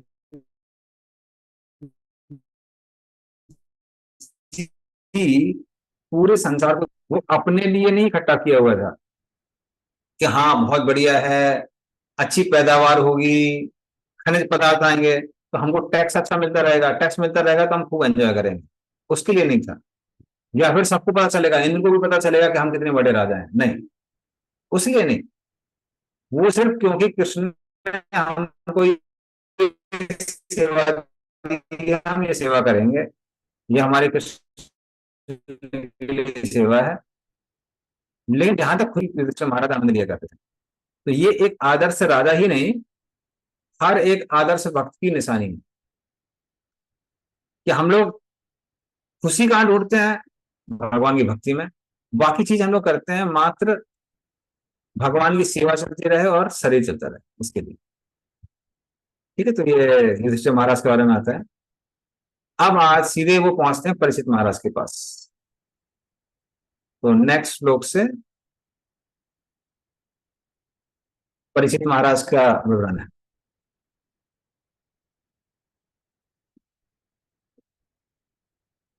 मातुर्गर्भगतो वीरः सा तथा भृगुनंदन ददर्श पुरुषं कंचित दह्यमानो अस्त्र तेजसा। पढ़िए इसका अर्थ। हरे कृष्ण। हे भृगुपुत्र शौनक, महान योद्धा बालक परीक्षित अपनी माता उत्तरा के गर्भ में थे और अश्वत्थामा द्वारा छोड़े हुए ब्रह्मास्त्र के ज्वलन ताप से पीड़ित थे, तो उन्होंने परमेश्वर को अपनी ओर आते देखा। कृष्ण।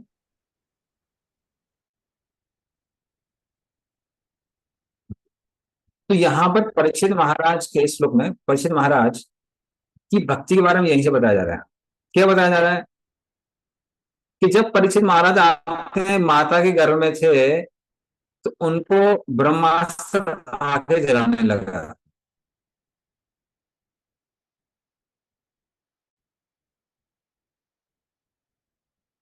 लेकिन वो ब्रह्मास्त्र से विचलित नहीं हुए, क्योंकि इनका निरंतर ध्यान भगवान की ओर था। तो उनका निरंतर ध्यान भगवान की ओर था, लेकिन भगवान को उनकी चिंता थी। तो कई बार भक्त लोग अपनी चिंता नहीं करते हैं, लेकिन भगवान उनकी चिंता करते हैं, ये अंतर है। तो अभी भगवान क्या कर रहे हैं, कैसे अश्वत्थामा द्वारा फेंके हुए ब्रह्म अस्त्र से उनकी रक्षा कर रहे हैं, वो अगले श्लोक में आता है। एक और टिप्पणी आती है, प्रभुपाद बताते हैं कि कैसे जो पहले जमाने के अस्त्र थे वो आजकल के जमाने के अस्त्रों से बहुत शक्तिशाली। पहले आजकल के जो अस्त्र हैं, मान लीजिए एटॉमिक बम हुआ, न्यूक्लियर बम हुआ, उसका कंट्रोल ज्यादा नहीं होता है, जहां फेंक दिया वहां विनाश करेगा। कितना विनाश करेगा कई बार लोगों को ये भी पता नहीं होता है।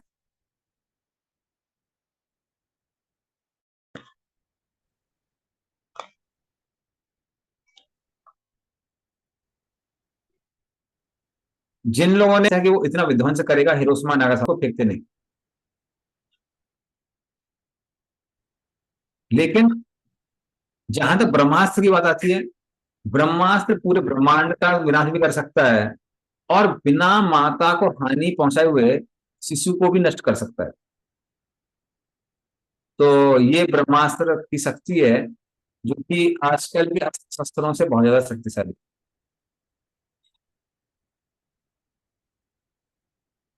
ओके, नेक्स्ट श्लोक।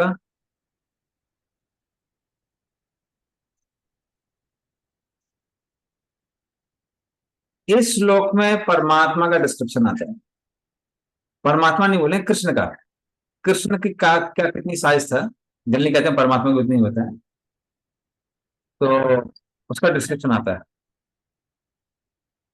अंगुष्ट मात्र अमलम स्वरत पुरट मौलिनम अपीत श्यामम तड़ित वाससम अच्युतम। इसका अर्थ और तात्पर्य दोनों पढ़िए। तात्पर्य नहीं है पूज्य। वे भगवान केवल अंगूठा भर ऊंचे थे, किंतु वे थे पूर्णतः दिव्य। उनका शरीर अत्यंत सुंदर श्याम वर्ण का तथा अच्युत था, और उनका वस्त्र बिजली के समान चमचमाता पीत वर्ण का तथा उनका मुकुट दीप्यमान सोने का था। बालक ने उन्हें इस रूप में देखा। हरे कृष्ण। जहां तात्पर्य नहीं है इसकी। तो इस श्लोक में क्या बताया जाता है, हालांकि भगवान सब जगह विस्तार किए हुए हैं, सर्वव्यापी हैं, लेकिन अभी वो कितना कितना रूप धारण कर रहे हैं, अंगुष्ट मात्रा, मतलब अंगूठे के साइज के। भगवान अंगूठे के साइज से क्यों बने, ताकि वो उत्तरा के गर्भ में प्रवेश कर सके। हाँ, तो इस तरह से परीक्षित महाराज को जिन भगवान के दर्शन होते हैं, उनका साइज कितना था, अंगूठे के साइज के बराबर था। हाँ,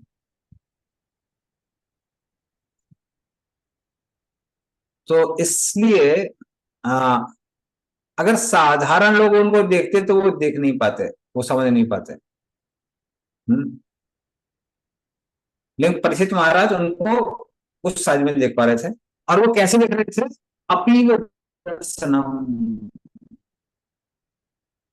बहुत सुंदर। पीव्य, पीव्य का मतलब होता है पीने लायक या ग्रहण करने लायक।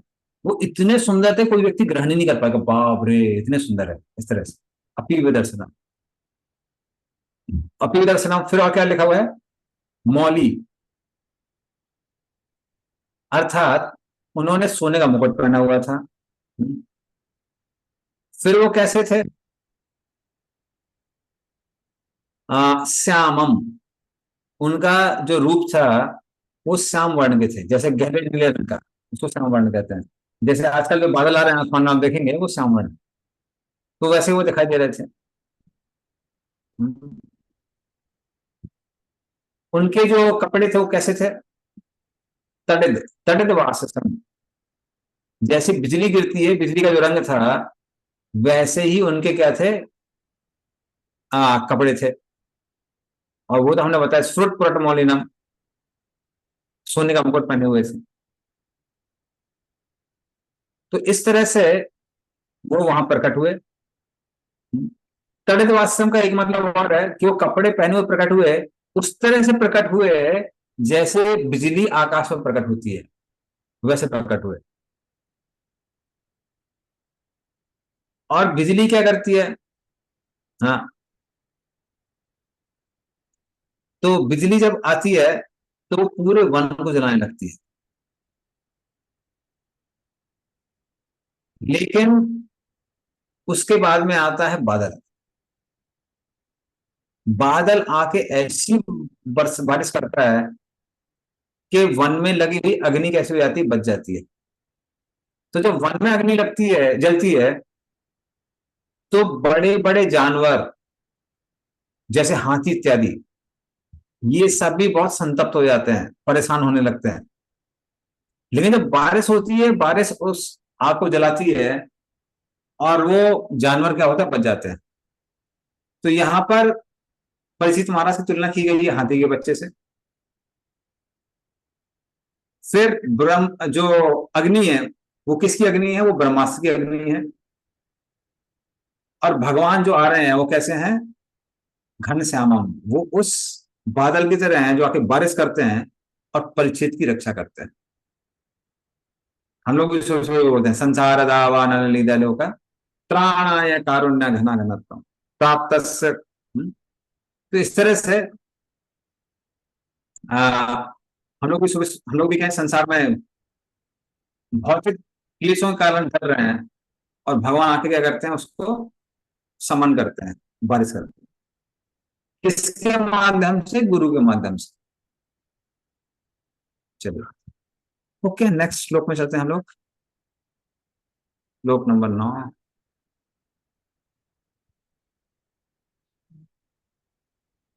श्रीमद दीर्घ चतुर्बाहु तप्त कांचन कुंडलम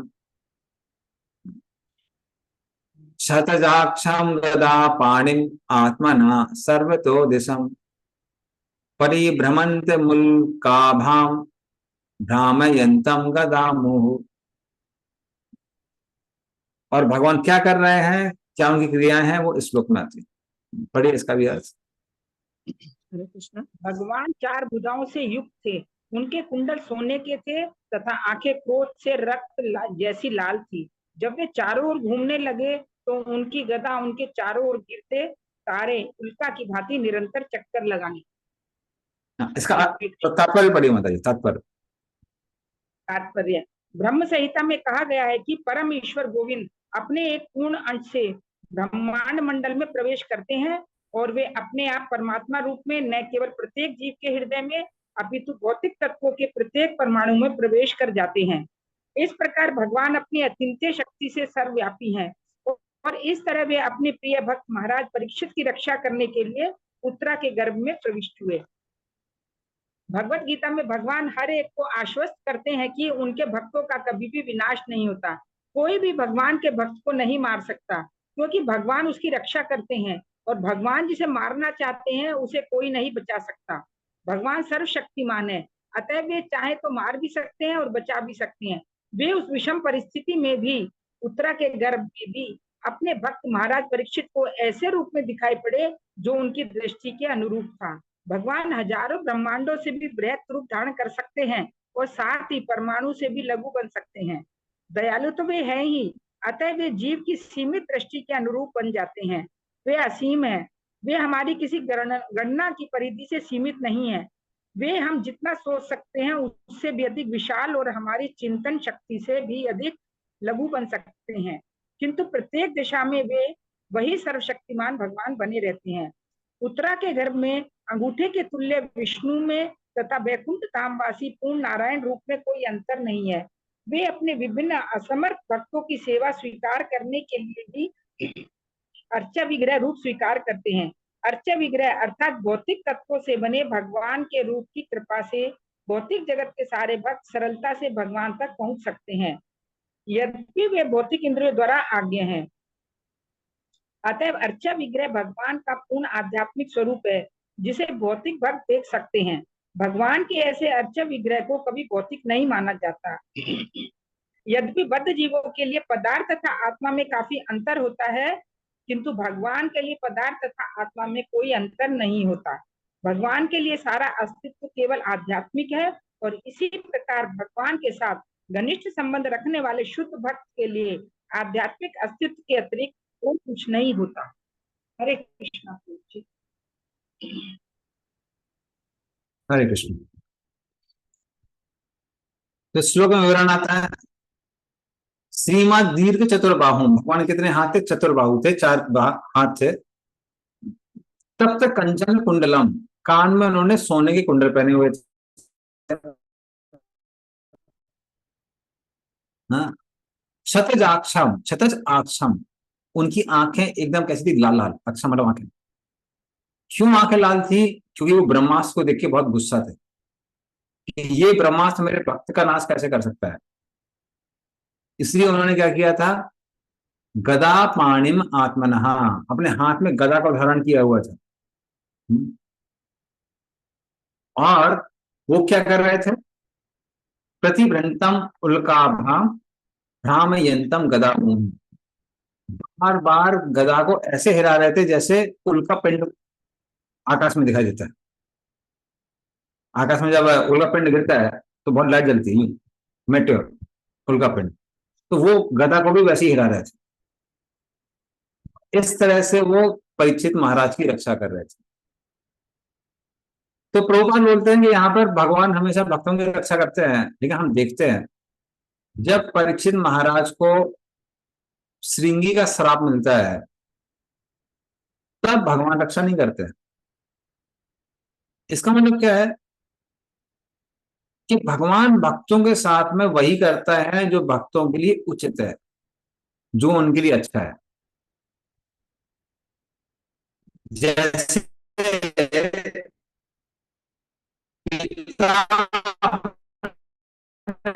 पुत्र के लिए वही करता है जो बच्चे के लिए अच्छा है, ना कि जो बच्चा चाहता है। चिंता नहीं करनी चाहिए। भगवान उसको उस स्थिति में रखते हैं, उस जगह रखते हैं जहां पर वो कैसा रह सके? सुख से रह सके और मुझे भक्ति करता रहे, सुख बल्कि मेरे ना मिले। तो उसके कल्याण के लिए ही भगवान कार्य करते हैं। तो भगवान हमेशा अपने भक्तों के कल्याण के लिए ही काम करते रहते हैं, उसके बारे में सोचते रहते हैं क्या करना चाहिए, भक्त के लिए क्या करना चाहिए। तो इस तरह से इस समय भगवान को आवश्यकता थी कि परीक्षित महाराज की रक्षा की जाए, इसीलिए वो परीक्षित महाराज की रक्षा करते हैं। रामयंतम गदा, गदा लेके इस तरह से हिलाते हुए उसकी रक्षा करते हैं। Okay, next flow.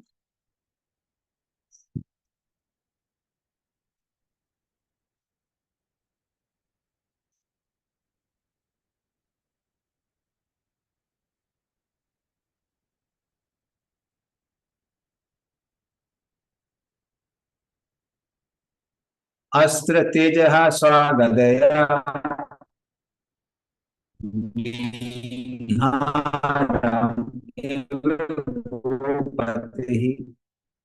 विद्यमन्तम सन्निकर्षे। पढ़िए। हरे कृष्णा। भगवान ब्रह्मास्त्र के तेज को विनष्ट करने में इस प्रकार संलग्न थे, जिस तरह सूर्य ओस की बूंदों को उड़ा देता है। वे बालक को दिखाई पड़े, वे सोचने लगा कि वे कौन थे। हरे कृष्णा। तो इस तरह से गोपति निहारम, निहारम एवं गोपति ही।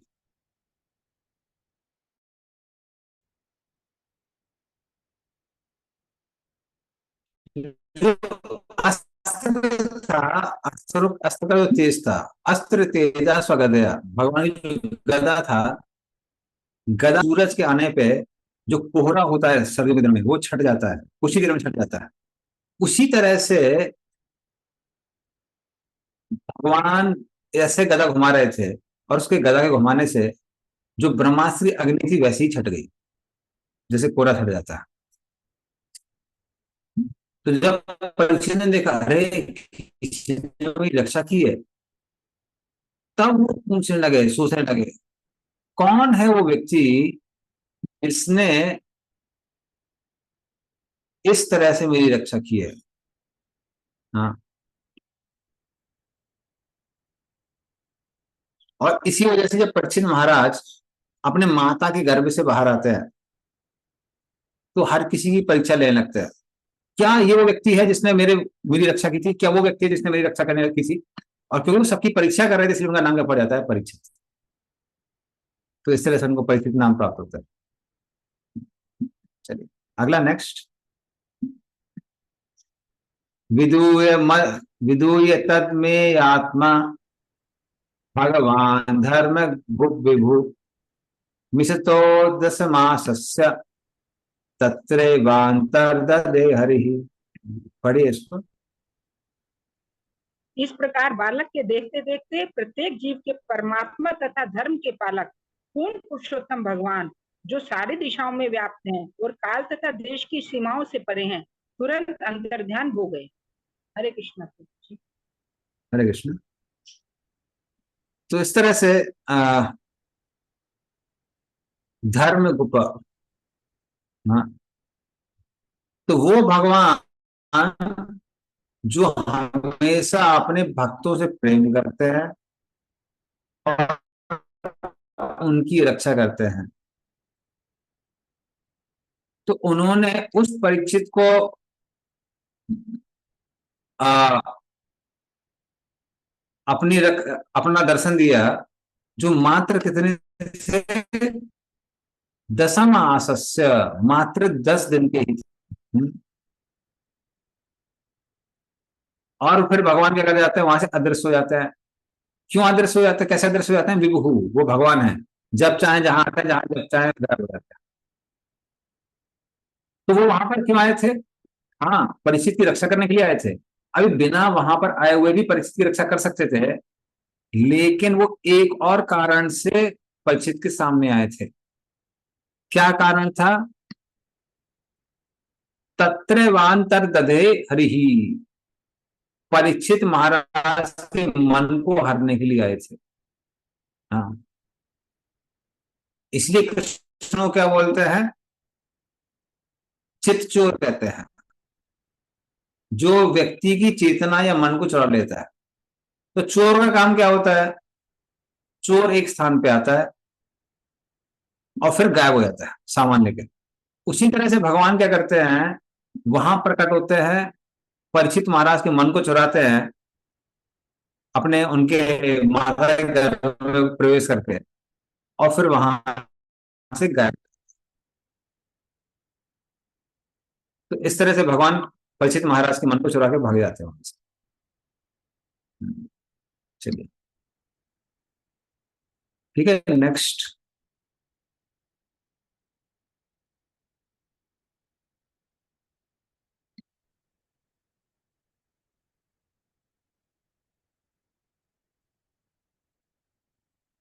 तथा सर्व गुणों दर्के सानुकूल ग्रहोदये जग के वंश तरहा पांडुर भूयः पांडुरी वोजसः।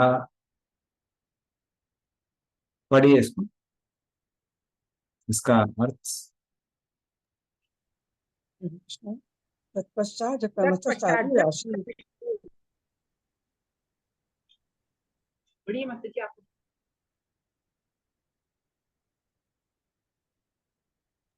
तत्पश्चात तत्पश्चात क्रमशः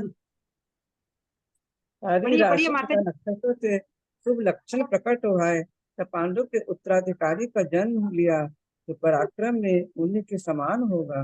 हरे कृष्ण। तो इस तरह से अब परीक्षित प्रकट होते हैं।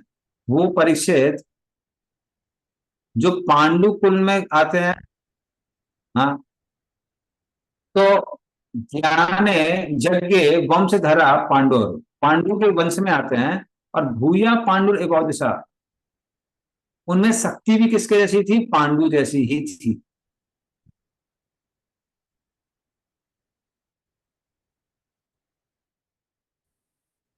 तो इस तरह से पांडु जैसी शक्ति उनके पास थी,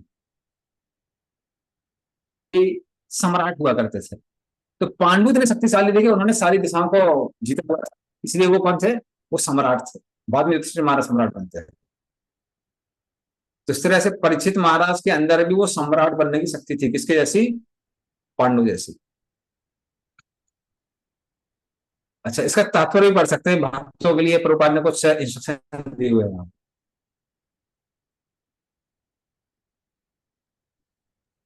हरे कृष्णा। जीव पर ग्रह नक्षत्र का प्रभाव थोड़ी कल्पना नहीं है, अपितु वास्तविकता है, जैसा कि श्रीमद् भागवत में पुष्टि हो रही है। प्रत्येक जीव हर क्षण प्रकृति के नियमों द्वारा नियंत्रित होता रहता है। उसी तरह जिस प्रकार नागरिक राज्य द्वारा नियंत्रित होता है, राज्य के नियमों का पालन स्थूल रूप से होता है। वे प्रकृति के नियम हमारी मोटी बुद्धि के लिए सूक्ष्म होने के कारण स्थूल रूप से अनुभव नहीं किए जा सकते हैं। जैसा कि भगवत गीता 3.9 में कहा गया है, जीवन के प्रत्येक कर्म से प्रतिज्ञा फल उत्पन्न होती है, जो हम पर बंधन स्वरूप होती है, और केवल कर्म यज्ञ विष्णु के लिए किए जाते हैं। ये फलों से बद्ध नहीं होते। हमारे कर्मों का निर्णय उच्च अधिकारियों अर्थात भगवान के दूतों के द्वारा होता है, और इस तरह हमें अपने अपने कर्मों के अनुसार शरीर प्राप्त होते हैं। प्रकृति का नियम इतना सूक्ष्म है कि हमारे शरीर के प्रत्येक अंग पर इन्हीं ग्रह नक्षत्रों का प्रभाव पड़ता है। जीव को यह क्रियाशील शरीर इसलिए प्राप्त होता है कि वैसे ग्रह नक्षत्रों के प्रभाव के साथ कर अपने कारागार अवधि को पूरा कर सके। अतः मनुष्य का भाग्य उसके जन्म काल के ग्रह नक्षत्रों द्वारा निर्धारित होता है। विद्वान ज्योतिषी उसकी तथ्य परक कुंडली तैयार करता है। यह एक महान विज्ञान है, किंतु यदि इसका दुरुपयोग होता है तो इससे यह निरर्थक नहीं बन जाता। महाराज परीक्षित, ताकि भगवान भी किसी शुभ नक्षत्र राशि में प्रकट होते हैं, और इस शुभ क्षण में जन्म लेने वाले शरीर पर इन नक्षत्रों का प्रभाव पड़ता है। सबसे शुभ नक्षत्र वह है कि भगवान इस भौतिक जगत में प्रकट होते हैं, और इसे जयंती कहते हैं। इस शब्द का किसी भी अन्य बात के लिए दुरुपयोग नहीं करना चाहिए। महाराज परीक्षित केवल एक महान क्षत्रिय सम्राट ही न थे, अपितु महान भगवत भक्त भी थे। अतः किसी भी अशुभ क्षण में जन्म नहीं ले सकते थे। जिस प्रकार किसी प्रतिष्ठित व्यक्ति का स्वागत उचित स्थान तथा उचित समय पर किया जाता है, उसी प्रकार भगवान विशेष रूप से सुरक्षित महाराज परीक्षित जैसे व्यक्ति के स्वागतार्थ ऐसा युक्त क्षण चुना गया था कि सारे शुभ ग्रह एकत्र होकर राजा पर अपना प्रभाव डाल सके। इस तरह उनका जन्म हुआ, और वे श्रीमद् भागवत के महान नायक कहलाए। नक्षत्रों का यह संयोग मनुष्य की इच्छा से उत्पन्न नहीं किया जा सकता, प्रकृति है तो परमेश्वर की बहती व्यवस्था का प्रबंध होता है। यह संदेह जीव के शुभ या अशुभ कर्मों के अनुसार ही यह व्यवस्था की जाती है। यही जीव द्वारा संपन्न शुभ कर्मों की महत्ता प्रकट होती है। तो शुभ कर्मों के द्वारा ही जीव को उत्तम संपत्ति, उत्तम शिक्षा तथा सुंदर स्वरूप प्राप्त हो सकता है। नक्षत्रों के शुभ प्रभाव के लिए समुचित वातावरण तैयार करने में सनातन धर्म मनुष्य का शाश्वत कर्तव्य संप्रदाय के संस्कार अत्यंत उपयुक्त सिद्ध होते हैं। अतः उच्च श्रेणी जीवों के लिए संस्कृत गर्भधान संस्कार समस्त शुभ कर्मों के पास उदाहरण है। इससे मानव समाज में अत्यंत पवित्र तथा बुद्धिमान श्रेणी के मनुष्य उत्पन्न होते हैं। उत्तम तथा योग्य जनता के द्वारा ही विश्व में शांति तथा समृद्धि आएगी। अवांछित तथा विषय भोग में लिप्त रहने वाली अयोग्य प्रजा से अशांति फैलेगी, और यह संसार नरक बन जाएगा। कृष्ण।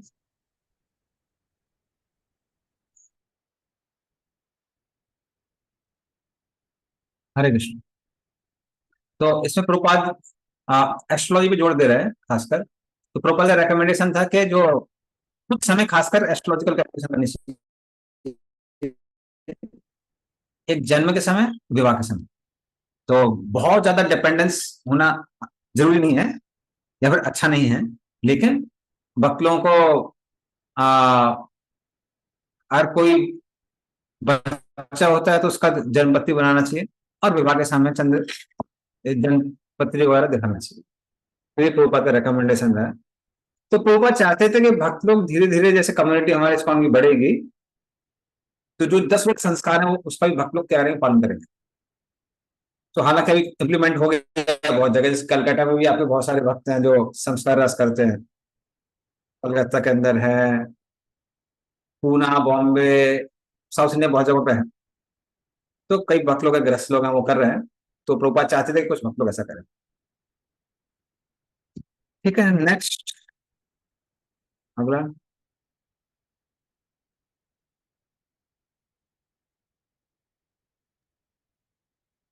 तस्य प्रीतमना राजा विप्रधौम्य कृपा देवी चातकं कारयामास वाचयित्वा च मंगलम।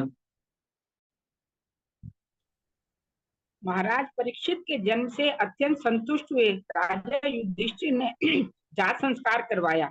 धौम्य, कृप इत्यादि विद्वान ब्राह्मणों ने शुभ स्रोतों का पाठ किया। हरे कृष्ण। इसका भी तात्पर्य पढ़ी माता जी।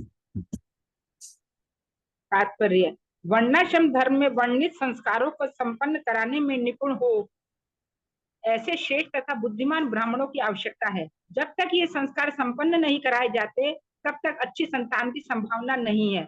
और इस कलयुग में इस संस्कार विधि के अभाव में सारे संसार की जनता क्षुद्र गुण वाली या इससे भी निम्न होती है। किंतु समुचित सुविधाओं तथा उत्तम ब्राह्मणों के अभाव के कारण इस युग में वैदिक संस्कारों का पुनरुद्धार कर पाना संभव नहीं है। लेकिन इस युग के लिए अन्य पद्धति भी संस्तुत है और वह है पांचरात्रिक पद्धति। यह पांचरात्रिक पद्धति शूद्र श्रेणी के लोगों पर लागू की जाती है जो कलयुग की प्रजा मानी जाती है और युग तथा काल के अनुरूप संतुष्ट की जाने वाली यही संस्कार विधि है। किंतु यह संस्कार विधि केवल आध्यात्मिक विकास के निमित्त है, अन्य किसी कार्य के लिए नहीं। आध्यात्मिक उन्नति कभी उच्च या निम्न पैतृकता से नियंत्रित नहीं होती। गर्भाधान संस्कार के बाद अन्य संस्कार भी होते हैं, यथा सीमांतोन्नयन संस्कार, सीमांतोन्नयन, सद्भक्षणम इत्यादि, जो गर्भावस्था काल में संपन्न होते हैं।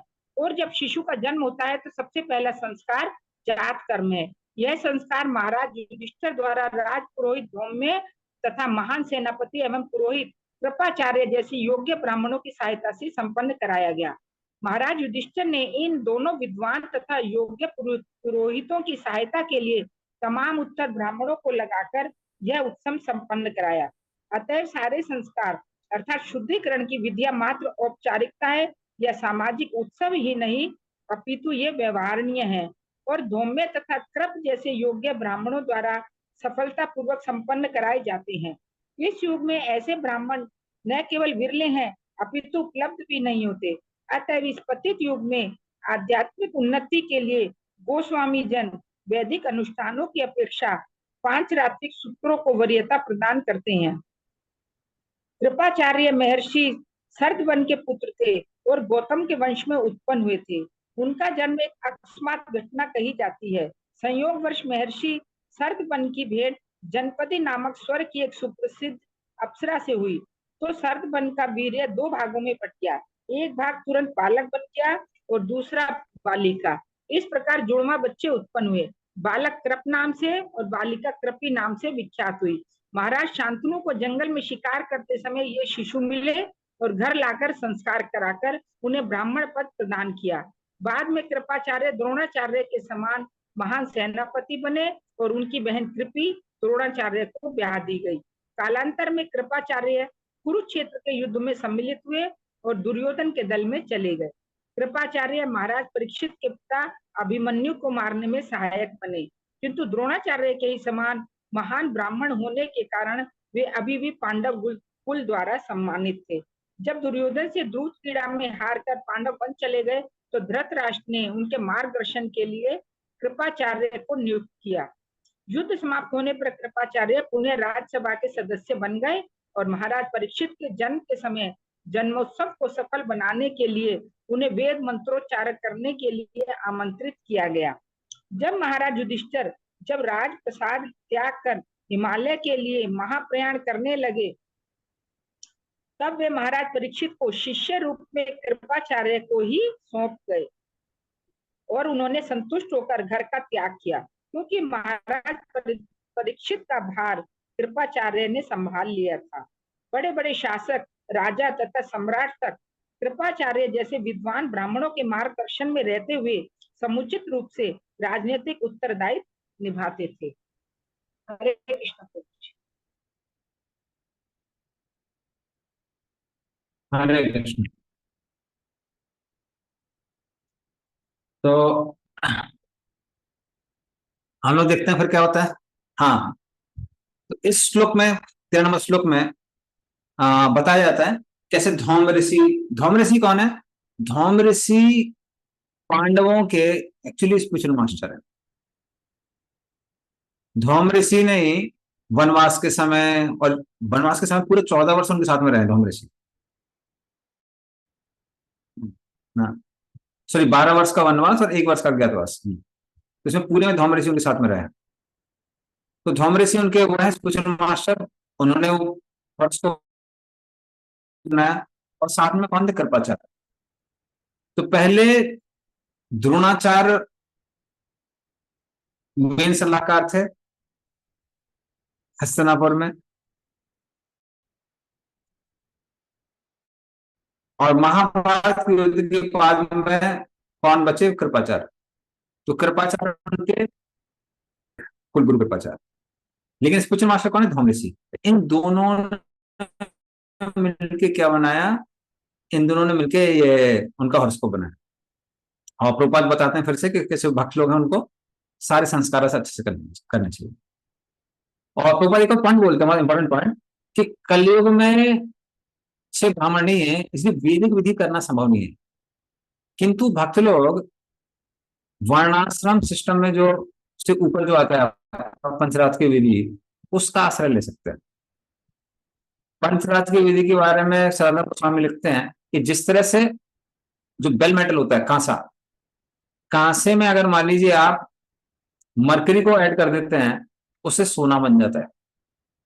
उसी तरह से कोई व्यक्ति कितना भी निकृष्ट क्यों ना हो, शूद्र क्यों ना हो, नीच कुल में उसका जन्म क्यों ना हुआ हो, या फिर नीच कुल की उसके अंदर प्रवृत्तियां क्यों ना हो, पंचरात्र की विधि से उसको ब्राह्मण बना सकते हैं।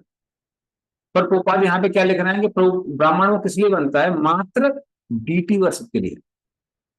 इस तरह से डीटी वर्षिप के माध्यम से वो व्यक्ति आध्यात्मिक विकास कर सकता है। इसका मतलब यही नहीं होना चाहिए कि वो बाकी जो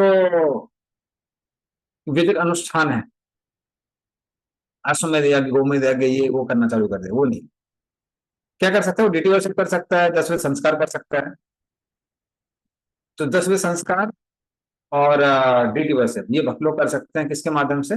पंचरात्र की विधि के माध्यम से। हाँ सर,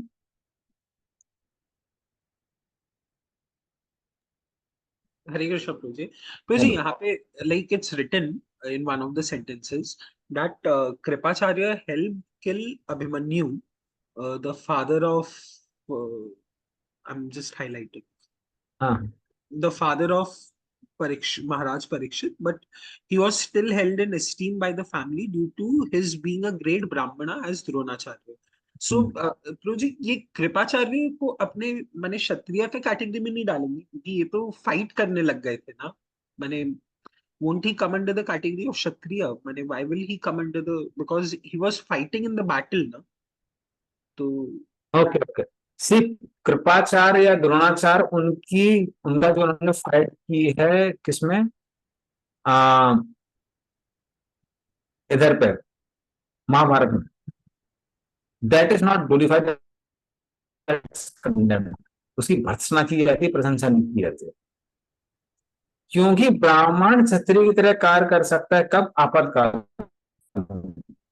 घर में खाने के लिए नहीं है, लोग भूख से मर रहे हैं, तो ब्राह्मण क्या कर सकता है? वो वैसे का काम कर सकता है, बिजनेस वगैरह कर सकता है। लेकिन अगर वो बिजनेस से नहीं कमा पा रहा है तो फिर वो क्षत्रिय काम भी कर सकता है। लेकिन कहते हैं किसी भी टाइम पे उसको शूद्र काम नहीं करना चाहिए, जॉब नहीं करनी चाहिए। जॉब करेगा तो फिर वो कुत्ते कैटेगरी में जाता है, कुत्ता जैसा बन जाता है वो। तो बोले वो नहीं करना चाहिए ब्राह्मण को। लेकिन यहाँ वो क्या कर रहे हैं? यहाँ बिना आपातकाल के वो महाभारत के युद्ध में हिस्सा ले रहे हैं। तो this act is not glorified, it is condemned. लेकिन तो इस हिसाब से वो कंडेम्ड है। लेकिन मेन चीज क्या है, सिर्फ एक व्यक्ति के कार्य को देख के या फिर एक एस्पेक्ट को देख के हम उसको ब्रांड नहीं करते हैं। हमको उसका ओवरऑल जो जिसको बोलते हैं लाइफस्टाइल, कार्य करने का तरीका, उसका पूरा बैकग्राउंड, वो सब चेक करके ब्रांडिंग की जाती है। तो कृपाचार्य जहां तक उसकी बात आती है, महाभारत के पहले की बात आती है, तो वो ब्राह्मण के कार्य कर रहे थे, शस्त्र चलाने सिखा रहे थे, लेकिन हिस्सा नहीं ले रहे थे किसी भी युद्ध में। द्रोणाचार्य और कृपाचार्य ने महाभारत के युद्ध को छोड़ के किसी भी युद्ध में हिस्सा नहीं लिया। बल्कि द्रोणाचार्य को जब बदला लेना था किससे, द्रुपद से, तब भी वो खुद नहीं गए, पांडवों को भेजा। पहले कौरवों को भेजा, वो हार के वापस आ गए। अर्जुन भीम को भेजा तो वो जीत के आ गया, लेकिन खुद उन्होंने हिस्सा नहीं लिया। खुद उन्होंने हिस्सा सिर्फ किसमें लिया है, महाभारत में लिया। सो वो ग्लोरीफाइड, कंडेम्ड है। पर क्योंकि अगर उनका बैकग्राउंड देखा जाए तो बैकग्राउंड के हिसाब से उनको एक्सेप्ट किया गया। बल्कि कृपाचार्य, कृतवर्मा और अश्वत्थामा, इन लोगों ने तो सोते हुए सैनिकों को मारा था। तो अगर हम और ऐड करना चाहते हैं, यहाँ पे कोई काफी छोटी सी चीज लिखी है, वो तो इतना भयंकर गंदा काम किया था कृपाचार्य ने, कृतवर्मा ने और अश्वत्थामा ने। कृतवर्मा ने उस समय भी लोगों को मारा था जो कि पांडवों के सब रिलेटिव थे महाभारत के समय। फिर उसके बाद में उन्होंने जो सत्यभामा के पिता हैं, सत्यजीत, उनकी हत्या में भी वो इन्वॉल्व थे, कौन, कृतवर्मा। फिर भी भगवान उनको अपने शुद्ध भक्त के रूप में एक्सेप्ट करते हैं। तो उसका मेन रीजन, अगर वो शुद्ध भक्त भी है, अगर वो इस दुनिया में रजोगुण तमोगुण से डील कर रहा है, तो कई बार रजोगुण तमोगुण से डील करते हुए वो लोग भक्तों के ऊपर बहुत बड़ी गलती भी कर देते हैं। लेकिन अगर वो अपनी भक्ति में स्थित है तो भगवान क्या बोलते हैं, साधुर एवं समन्तव्य, उनको साधु समझो। तो इसीलिए यहाँ पर कृपाचार्य की जहां तक बात आती है, तो जो महाभारत में युद्ध कर रहे हैं वो कंडेम्ड है, फिर भी पांडवों ने उनको कुल गुरु के रूप में एक्सेप्ट किया। ओके शिवांशु,